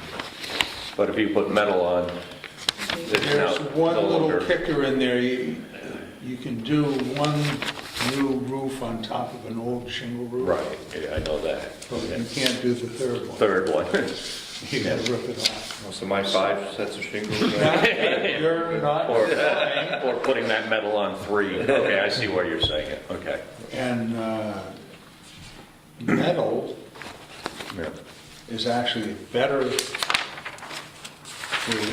because you don't need the same substrate. And you could put strapping up on Yeah. rafters to put a metal roof on, and structurally, you have integrity. Where you wouldn't, you have to have that plywood or board substrate to do shingles. So anyway, I understand Okay. the like for like. Okay. Otherwise, the list is pretty good. It's straight out of the 105.2. But I do have, okay, where was mine? F. Oh, if we would put like-for-like replacement for electrical or plumbing fixtures. Great. Instead of lighting or plumbing. Instead of lighting, electrical, then you can replace an outlet, right. a switch. But that's not what the code says. Why? 105.2 does not say that, though. Well, I'm happy saying that people can replace their lighting fixture. Or, well, Lighting fixture, Lighting, yes. but electrical, so. Yeah, But that's specifically against, this, I think, is specifically against 105.2, which is the building code. They purposely do not want people cutting wires. No, this is you don't have replacement. to cut Replacing wires. an This is just replacing an outlet. You're replacing a fixture. You're doing the same thing when you replace a light, What when you does the state replace an allow? outlet. I have a hard time seeing how it's You more get the dangerous. same feed in, Yeah. feed out, ground. Nick, when you do work for your license, and you do that kind of work, does that require an inspection? No. Well, one thing, and this is, Yeah, see, they're very specific. this is the nuance I They're read very specific. in R 105, where it Where is says, Okay. nothing in this code shall supersede any state law or local practice. And if your local practice does not require an inspection or a permit for a specific type of work like that, like for like electrical or like for like plumbing, I think we can have it in there, and it's not necessarily less restrictive than the state building code. So I just want to change lighting to electrical because I think that's applicable. And one thing that happens with this after it gets adopted is we send it to the state building code board of review. If they review it, if they have a problem with it, they can tell us. What about if somebody wants to go into the box and replace a breaker? Wants to what? Replace a breaker? But what Jerry's saying is, The code actually says, and I do it with, say, plumbers doing a hot water heater, security systems, you shouldn't go in the panel. Right. I'm the only one licensed to go in the panel. We say electrical though, but The guy putting in the boiler can do that, the switch and everything, but he can't go in, he's not supposed to go in there. Yeah, I don't like the idea of suggesting to people that they can open up a panel. right, but when you say electrical, I mean, that be including going in and replacing a breaker? People can do that anyway. Yeah. in this- but what Jerry said was that this is getting submitted to a committee to review, and if they have a problem, they're going to change the language. You know, whether they're going to fix it. Well, I know. But we can specifically highlight. But is that something we hang our hat on, saying that it was submitted? But it does say here that repairs and maintenance, a permit shall not be required for minor repair work, including the replacement of lamps or the connection of approved portable electrical equipment to approved permanently installed receptacles. Means you can plug in. Yeah, that means you cannot replace a receptacle. It's pretty specific. It says you I can, don't get that at all. But as Jerry says, at least if the SBC board has They a have a problem with it, problem with they it, could, but tell us to change that. But I think it's okay to leave it. See, I don't find any difference between a light and a receptacle that you're going to plug. What are you laughing at? I know you don't, but No, apparently I'm this- talking the at state a building really code does. technical level. Yeah. There is no difference between changing that light out where you unhook the wires that feed that. Yeah. But light from the it says a portable. But I think, Let me- I think what Larry is saying Yeah. is that, Larry is saying that R105 Yeah, would not permit even the replacement of lighting. right, they're saying, It's more restricted than we have. well, if you can Lamp is okay. unplug it, I mean, you can do what you want to that light. But this comes down to what code is versus what rules of administration are. Yeah. R105 is not the code. R105 is how you administer the code. And in there it says that nothing in the way you administer the code in their rules supersedes any state law or local practice. Now, our local practice could be adopted to reflect what Dick's saying. State law right now says everything, no matter what it is, whether you're sneezing in your house, pretty much requires a building permit. So where do you draw the lines and how do you make the distinctions? I think we can put it in there and see what happens. I don't see how it's going to. Thank you. Do we have a consensus to put it, to adopt the change? I do. I mean, do you have a problem with the idea? I'm just going by what it reads. Oh, wait a minute. And it No, reads no, pretty no. clearly. You have a problem It reads pretty clear. with the idea. Yeah, because if you go into that outlet, you know what you're doing. If somebody who's never opened an outlet, they can die. In this state, the homeowner can do what he wants in his house. He Yeah, can go I in- agree with that. No, but you are just as likely to kill yourself changing that outlet. I'm reading what the law says. The law is very specific. So that's not the law. Law, okay. That's the administration of a universal code. Right. It's a totally different thing than the law. And then the code is different than the law too. So you're talking three different things there. So it says a permit shall not be required for minor repair work, including the replacement of lamps. So you're saying a permit shall not be required also for an outlet, a switch, a light for light. Like for like. Yeah, more likely. Just as a plumber can change out a toilet. Well, Not that's, changing the rough in, the piping. toilet's one thing, they say yes. But it is under electrical. So what would there be that's minor repair work that doesn't involve handling It's live literally, wires? that's it. It's very specific. You can't. It's portable. No, it says for minor repair work, including. Right. Replacement of They're lamps. saying including, that's why So I it have sounds a like problem. there's a broader- If we try to say everything we can do or everything we can't do, we're not going to do them both. We're not going to state. I'm not going to argue this point. It isn't worth Well, it, you but are. I'm just reading it. But I'm just saying, so here we are going with some exceptions that I think are applicable. And I would just like to put the word electrical instead of lighting because it is part of the deal, I think we have consensus with that change. all right? Everybody else, all right with that? It still has to comply with the code. Right. It just- Right. we're not- Basically, we're saying if I have to have a switch replaced, I call an electrician, I don't have to get a building permit to have it done. Right. Then I'm not gonna go in there. Right? That's what we're saying. And my code requires, so if I go in there and your house only has no ground, just a hot and a neutral, I cannot put in a 3-prong plug. That is against my code. Right. So I can't do that, but I can put in a GFI receptacle, because that takes care of that. Right. But anyway, so that's, or I No, I can was go saying, down to the point Oakshot is that- and get a 2. We're saying is we don't need a permit, it's not necessary for that work, is what we're saying. That's what we're saying. Well, we're hoping that all, Right? Okay, so on to paragraph 10. I had, on K, just for wording clarification, I'd like to see window awnings supported by an exterior wall, but not projecting more than 54 inches from the exterior wall or requiring additional support. No, I Because think- otherwise, the which seems to talk about the wall, and it's not clear. I think you need an and not an or there. Okay, So I'd not be in Great. that change. yep, and makes much more sense, that's great.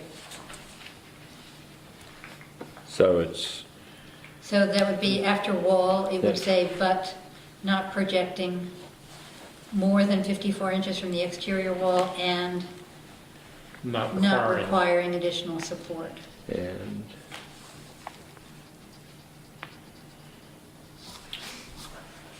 okay. And on M, on the third line of M, instead of the word such repairs, I'd like to see exempted repairs.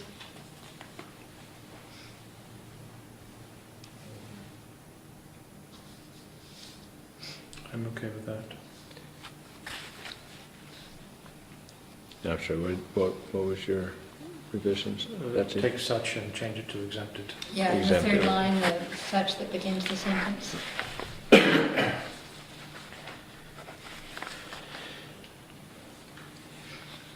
Okay.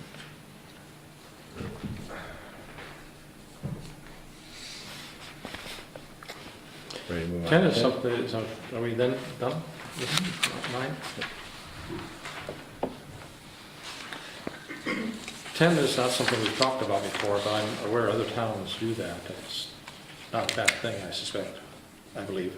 I found that in Dover, Yeah. and we currently have the practice of issuing permits in retrospect, which is kind of an odd thing, and we don't really have that necessarily written anywhere or explained anywhere. I think we would get it in the code anyway, and then, you know, I like the idea of charging twice the fee because there's some punishment to not getting the application in beforehand.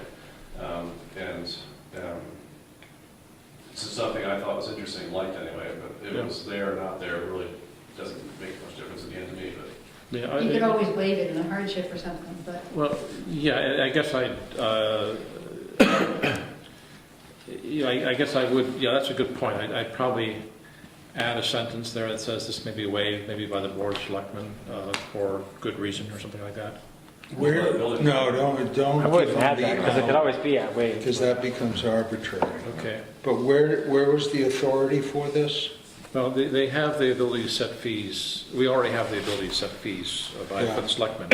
Okay, so we can just say that it's going to be Yeah, and- equal to twice the normal fee. Yes. Yeah, If okay. you get caught without a permit, you know, you Yeah. have to pay twice. So there's no, right now, there's no incentive. Right, otherwise, why would you get a permit in the Yeah. first place? Yeah. You just try, and if you One of the things I was planning on doing for the public hearing was coming up with, and I don't think we'll have time to talk about it tomorrow night, but we will in January anyway. Coming up, I've seen some scheduled fee schedules that make a lot more sense than the one we have, that are a lot more fair, and having that ready, if the board of selectmen thinks that this is something that makes sense for the future, then having that for the public hearing as well, so people can see, okay, this kind of work costs X amount of dollars. I think it was from the town of Dover as well, that had a really, it was like a, you know, columns that just, and it had all sorts of different types of works that required different permit fees. It was a lot more fair anyway. And, you know, Larry and I had a conversation over coffee on this point, but I don't think, since we're on fees, there's nothing in here that requires the fees to fully pay for the position of the building inspector, I presume. So if the selectmen wanted to, they, I suppose, could set very nominal fees for maybe small residential construction, you know, up to a point. At least that's how I read this. Do most people, I mean, do you all agree with that? I'm not sure what you've said. Okay. It's tough talking sometimes. Right now, Jackson has a fee schedule for building permits that is intended to basically cover the cost our cost with the building inspector. In other words, the fees cover the payments we make to Andy, more or less.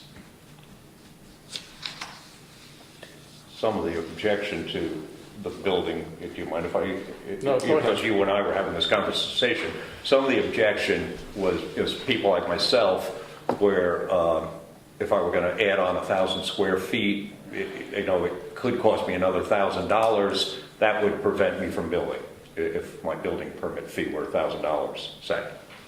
And so what, I think the selectmen have bandied it around too, is if the fee is what's going to keep people from voting for this or going towards inspections, could we make certain residential fees less than commercial fees, or an electrical permit less than, this, or there's a plumbing permit which is a nominal fee for small jobs, or... Yeah, and I'm not suggesting we actually do that here. I'm more just asking a question. Do the Is it selectmen something- have the authority to, and I suspect they do, to set a fee schedule that doesn't fully compensate the town for the cost of the building inspector? Absolutely, I think, or to do Yeah. that, and I think it's a great idea, and also from the standpoint of compliance with this. I mean, if you have a user-friendly system that doesn't cost people much, they're going to want to participate in it a lot more than having to pay $75 for, constructing your, three-season room off your house. Well, a good example is I put a foyer on the front, just a roof over my steps, so that, they were getting icy, and this was several years ago. But the biggest cost was the building permit fee. It was $75. I used 2 logs, and I had the wood, and the biggest cost was the permit. Okay, so So there's an instance where maybe someone like that would, may not want to spend,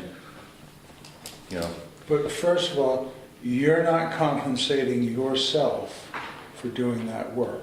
That doesn't mean that work doesn't have value. You did it at a rock bottom price, right. but it's still worth that much. Okay, so you go to sell your establishment and it has this little canopy over it. It may be worth $1,000 more.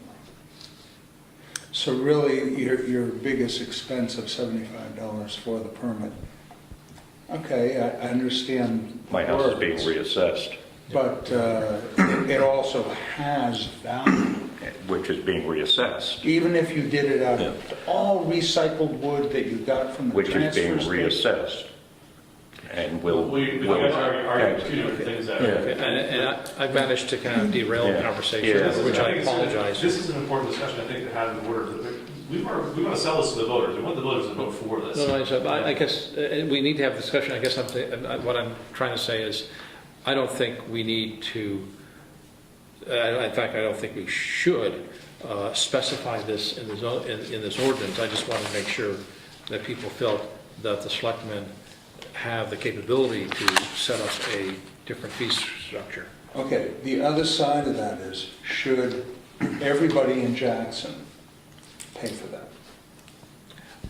I agree. I honestly, if I were making the decision, if I were selectman, and thank God I'm not, I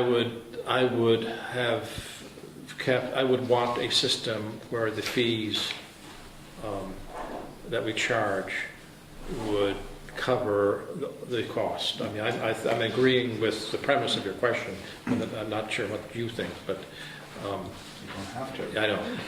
But that's My counter argument to that was that if you're building a $300,000 home, the taxes you collect on that in 1 year are going to far outweigh anything that costs the taxpayers and the administration to get the house up. I understand, but I think we gotta keep going. yeah, we have to keep going. Yeah, I agree. Yeah, we are off. Here. Okay.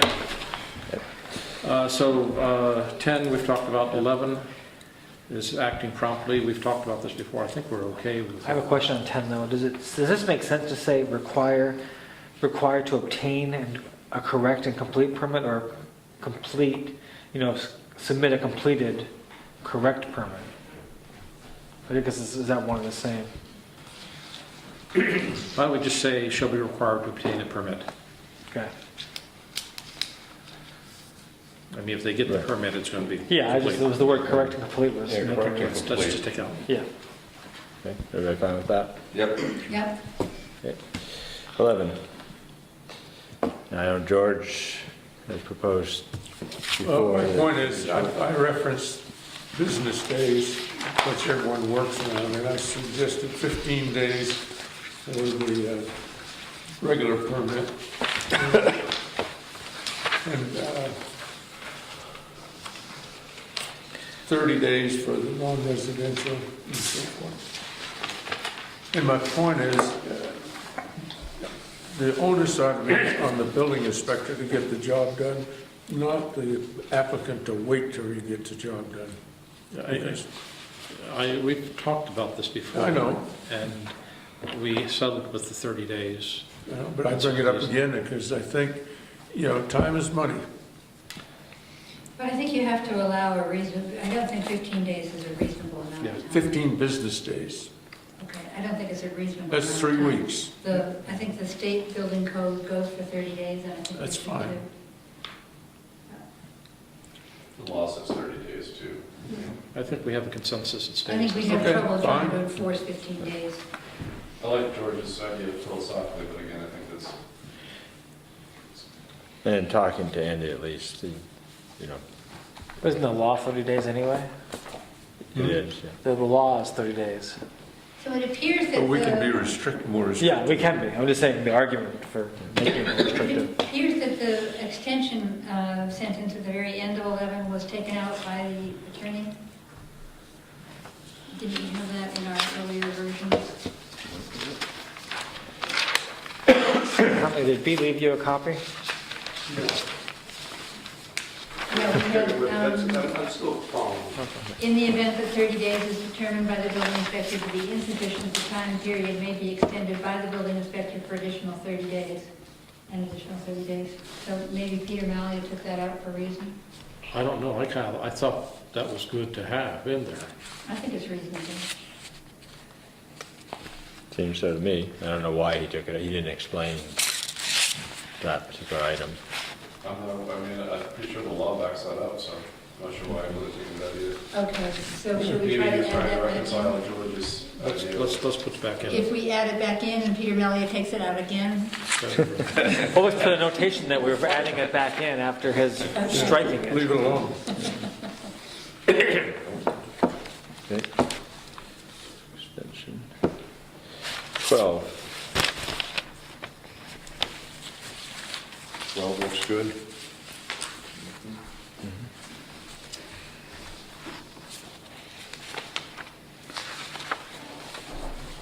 Now, Sarah,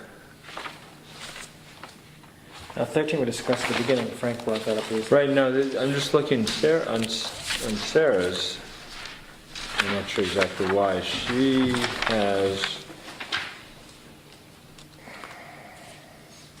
oh, I'm sorry, never mind. Move it, is that it? No, I think there's some other changes that made it appear that it got moved. When I glanced at it, so, sorry. Okay, so, Now, on 12, do we want to say, it says a true copy of the building permit. I mean, is that, Yes, is doesn't it, do we, matter. isn't it the permit itself? It's supposed to be the actual permit. Yeah. The permit itself should be, well, Well, it's laminated, what Yeah. we keep the original permit here, that's Okay. signed by the selectmen, and make a copy on the orange paper, okay. laminate it so it can't. Do we have to say that they have to return the permit when completed? They do. Yeah, do that. Yeah, why? Sorry? you're supposed to return the permit after they've finished the work? Yeah. Why? I never did that. Yeah, I've never heard that either. I've got dozens of them. Just keep putting them up in your window. Wallpaper. Put them on That's why we want it back. You put it up in your window. I got them in my shed for years, all the permits I've ever gotten. Keep on They're doing they're that. valid for 1 year unless the building inspector revokes it, then it's no longer valid. Yes, so that's not necessary, is it? Okay. Keep changing the date on it. There you go. Allow the town to know that. we're- So then should we say in it that it shall remain in place until the project is completed, at which time it shall be returned to the... No, it doesn't need to be returned. Okay. They're good souvenirs. Wallpaper. Yeah, so it's all right the way Okay, that so 13 we've changed, have we? Yes. I forgot what we changed, but that's fine. is. Town of Jackson's building code, you added in there. Ordinance. Yeah. Ordinance. It was hard.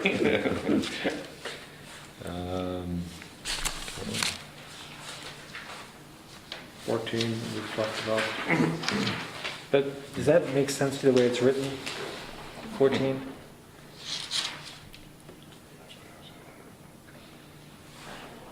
To extend it for, It should be an additional 12 months? yes, I wondered about that. Yeah. But we're just talking about... Because it's saying it's issued for extend. 12 months, then it's saying it can't not exceed 12 months, so it's yeah, not so it'd really be doing an it. additional 12-month An period. additional, yes. 12-month period. But it has to be the word additional. What have you not done? But then, again, So then you have to Yeah, reapply, or you have to... Not to exceed 12 12 months, months. so. No, because the initial building permit is valid for 12 months. Yeah, so the building inspector has the authority to extend the permit for an additional 12 Yeah, there has months. to be the word additional has to be A put in there. 12-month period, Pardon? for an additional 12 months. Yeah, the word additional has For to an be additional placed. 12-month Right. period. With appropriate fees? Yes, upon with the written, I'll say not request, but reapplication. With, But that's in the addition, this is in lieu of a reapplication. Well, I guess, That's what I'm saying, and that's what No, so it says upon written request, do you Well, want to say yeah. written application? yeah, because, you Written know, reapplication? you get into situations where, number one, the building code may have changed. Frank, this is where, no, you don't do that. Not anymore. The building inspector either extends the building permit, or if something's happened in the Yeah. code that he can't extend it, he Right. has to do that. He denies it and asks them to reapply. Yes. Okay, fine, I'm happy then. So we're happy to say upon written request? Yes. Okay, good. Okay, But so, are we giving them the right to extend the building permit for another 12-month period, or no? Yes. Yes. Yes, okay. yeah. So could you read through that again? Or someone read through it? Permits are valid for 1 year from the date of issuance. And the building inspector has the authority to extend a permit upon written request of the property owner for an additional 12-month period. Yeah. Right.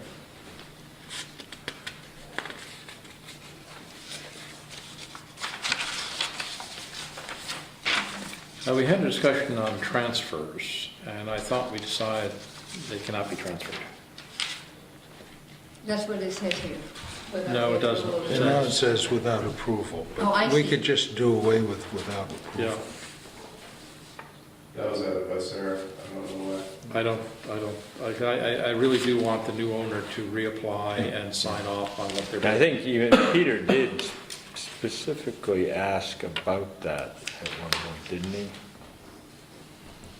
Yeah, he did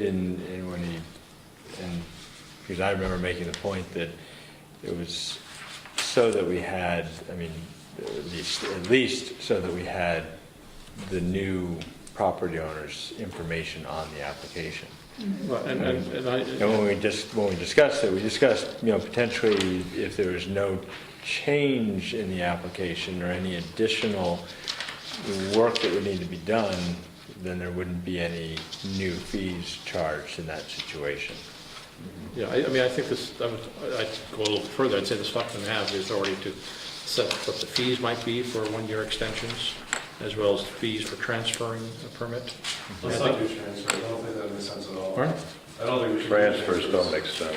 Well, I agree. So I guess permits cannot be transferred, period. So just have permits cannot be transferred to a subsequent owner. Period. Not sell goods in the sums. Yeah. Yes. Yeah. Yeah. 16.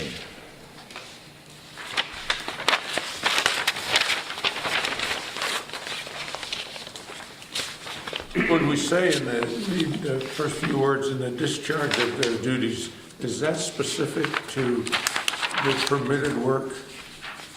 Are they discharging their duties, or is that a general statement that the building inspector, fire chief, or so forth, can drive by a building and say, I need to go look at it?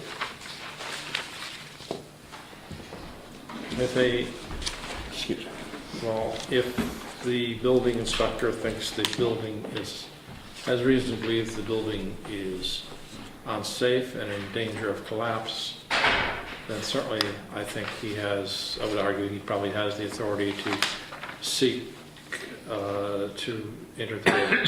But he still has to have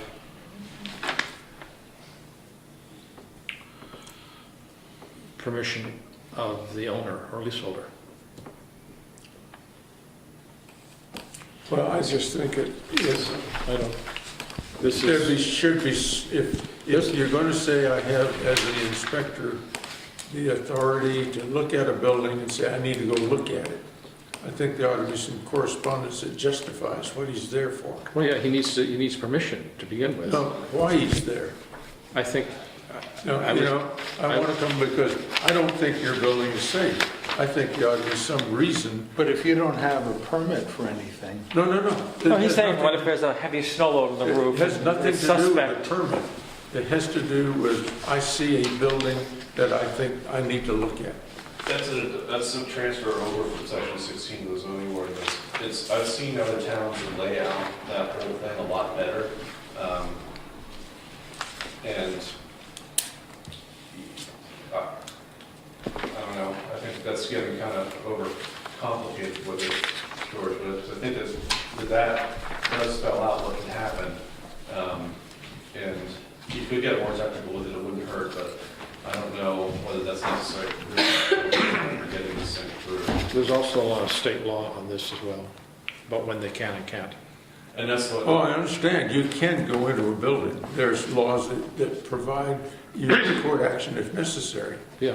However, what I'm saying is, as opposed to knocking on your door saying, I need to come look at your building, I would think a piece of correspondence that said, I've seen this, maybe someone's taking care of it already. I just don't I'm think just saying, so here's a hypothetical, is if the building has the heavy snow load on the roof and it's suspect the building may collapse, and they're not going to write a letter, they just want to be able to have the authority to go in and say, I want to inspect your building for your safety, you know. But it wouldn't, I mean, how long does it take to write it? Well, I'm just saying, One trying sentence. to, yeah. It wouldn't hurt to throw in there, reasons for the inspection will be provided in writing. But isn't that the duties? But I guess the question is really the permission Permission is required. Yeah, but what if the person says no? Then The problem is that, that's where- it's fine, but we've had situations in the past, the recent past, where someone's, someone's gone in to do one thing, and then other things have come up, and that person's never been clarified along the way what those things were. Yeah. So how do you You ensure say that put a doesn't happen? safety in here. Well, can I suggest we, given that it's 9 o'clock, that we think about what that might be and add it, have it addressed at the next meeting? Well, we're down to 2 items. Can we address this? Yeah. I suspect we'll have a half an hour ago. I mean, I think there's a lot to this. there's a lot to here, I agree. Well, in terms of the permission, I mean, I'm happy with the way it is, but Tara Bamford from the North Country Council, let me see if I can find it. She suggested adding, remember the town has a right to get a warrant. that's state law, yeah. Right, and she suggested adding that to this particular, I mean, in a different form, but. I have a question. Is it part of the building permit process that, you know, as part of the permits and the certificate of occupancy that there's an inspection that's performed? So isn't that inherent in this? This could be any building, though. No, this is always a permit. That's Well, why I see, there's nothing to do with a You permit. come into your house, because it Nothing to says, sees a do load with of the permit. snow on your roof and thinks you're in danger, it's not For doing example, I mean, there was a Or a barn or door. garage There's a garage over here that that was was about in ready to danger fall of down. collapse. But And it, I mean, it was a public hazard. Going to cause No. trouble in the neighborhood. Right. Or even to another property owner. And the person, the building inspector would have the authority to do something about that. And how do we let the voters know that when we authorize the building inspector to be a code enforcement officer, they're taking on those authorities that they don't currently have? And maybe we just need to tell the voters that so that they know. Right. Yeah, I think the wording's okay as it is. You were saying It's so something? much the wording, I think it's the concept that I look at in the sense that you always have someone has the ability to look at your building and say, here's what I think you need to do. Well, I think there ought to be a reason. There are limits, I mean, No, just basically the idea. well, the only way, I mean, there's state law that says what they can and can't do, and it's generally going to be a public safety hazard. You know, the building's in danger of collapse. And if that's the case, there ought to be a piece of paper in your hand to say, here's why I'm here. Can you add with written reason to enter any building structure or premises with written? Well, I don't think the building inspector can just enter a building. No, No. you can't. They have to get a warrant of sorts Well- to do that. So if the property owner says Well, no, they no. have to get a warrant if the permission is denied. Right.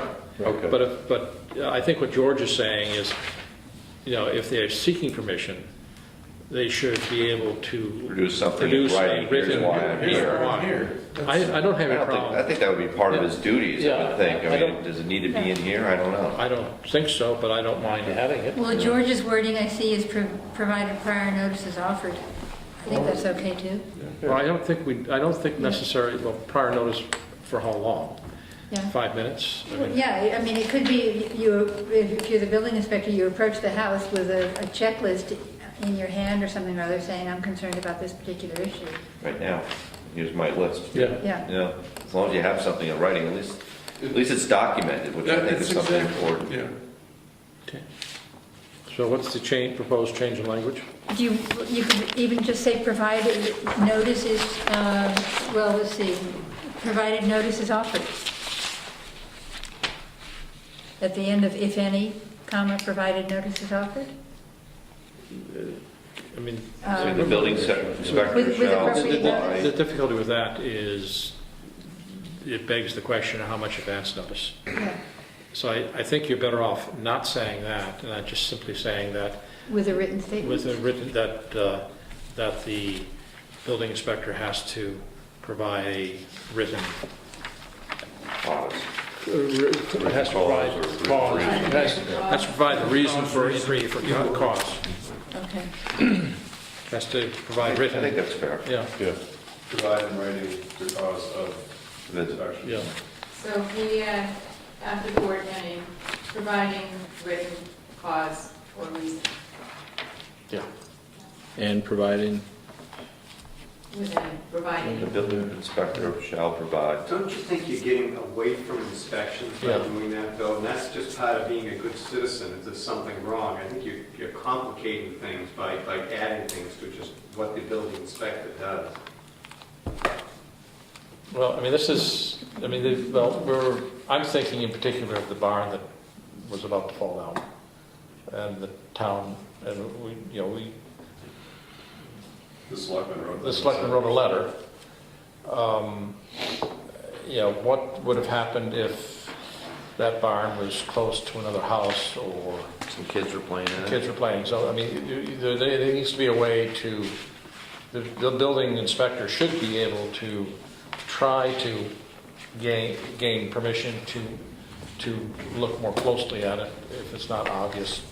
I don't have a problem with that, Frank. All I'm saying is, there ought to be a piece of paper that says, here's why I'm here. Well, So how about adding a sentence, the building inspector shall provide written statement of cause? great, Fine with me. Fine. fine. Perfect. Let's go on. Yeah. Okay, shall provide what? Pay attention over there. Let me wake her up. Building We could inspector easily put anyone to sleep. shall provide written statement of cost. Yes. That's, And that's a new sentence at the Standalone end. sentence as part of that, number 16 or whatever. What you doing, man? Here we go. Sure, one.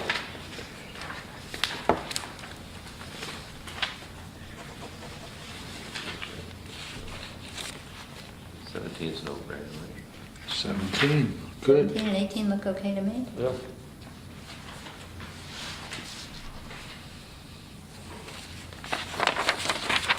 And then can we end it with this ordinance was adopted by town meeting instead of received? Yeah, that's not an English language sentence. Okay. So this ordinance was adopted at town meeting. Wait a second. So Right. do we need to set another meeting date? And how about the first Wednesday in January?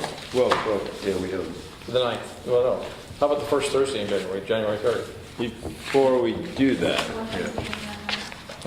Oh, we have to decide on how we're proceeding. because the Board of Selectmen are meeting tomorrow night, correct? Right. And it's at that meeting that you would or would not propose or vote to put questions on the ballot. Depends what you decide tonight, I think. Right, that's what I'm saying, is that we need to decide tonight whether we're willing to defer that to you or whether, Why can't we decide on January 3rd? because Yeah, once too they much. vote on it, they're bound to it. But can't, if we don't just, I mean, we have till the 10th to, among ourselves, to make a decision what we're going to do. I guess it really, Frank's probably right about that. I mean, my concern was more about whether we were conceptually on board with providing the ordinance outside of zoning. When is your next meeting? Tomorrow. I mean, after the 3rd, I'm sorry. Depends, we're gonna have to start scheduling public hearings and stuff ourselves, so. I'm saying if we decide something on the The 20 3rd instead of tonight, The 10th, 17th would be January. that'd be too late. That'd be way too late, but I think we can decide by the 3rd as well, as long as, what tonight's done has shown me that I don't have to spend any time in tomorrow night's meeting going over this with John or with Bob. I think we understand where we're at. So I think that we've got time because we'd be waiting to propose whatever the amendments and stuff that you folks come up with anyway, so I think we can wait till the 3rd and decide. I'm going to suggest if somebody can put together a revised copy of this. I think I've got, And well, I'll do that, and Ella, if you could do that as well from your notes, and then compare the two. If Betsy, sorry to do this, but you volunteered, thank you for volunteering. Whether you have or not. If you bring up the English, Step back. and then I suggest we meet on January 3rd to go over it one more time, see whatever changes we want, and then, vote to put it on a public hearing. Now, the other thing, Isn't the third regular selectmen's meeting? The 3rd regular session. What we do at 7 o'clock, it's up to the obvious myself. Or we could do it the 2nd if you wanted to avoid the conflict with it. Thanks. Sorry? What kind of a day We're never is done the by second? 7. That's the thing. That would force us to. It's a No, Wednesday. the wishful thinking. I'm is better on on the 7. 3rd. I do have I can show you how that's gonna work. just an ongoing meeting Wednesday, Okay. every Wednesday night from 7 to 10. We're out here. So, Lucky you. 7 o'clock on Thursday, is it? Thursday the 3rd? The 3rd? On the Is that 3rd, okay? January 3rd. Instead of the 10th, or we're doing both? 3rd. 3rd, and And then, hopefully not the 10th. yeah, I suppose we could get away with not the 10th. Yeah. Well, we would then be doing a public hearing, On the 20, right, so we would probably skip the 10th, do the public hearing. Put our notice out. And we could always, if something else came up that we felt we needed to address in January, we could do it at that public hearing date. In the light of the selectmen's meeting, can I suggest we do it at 7:30? just in case they. Be smart. Be real smart. Why- 7:30. You're not gonna be here anyway. Right? No, I can on the 3rd. That's a Thursday. Oh, that's a Thursday. Okay. What we don't have then is the option. Right. And Peter, I'd like to see what Peter comes up with, because Okay.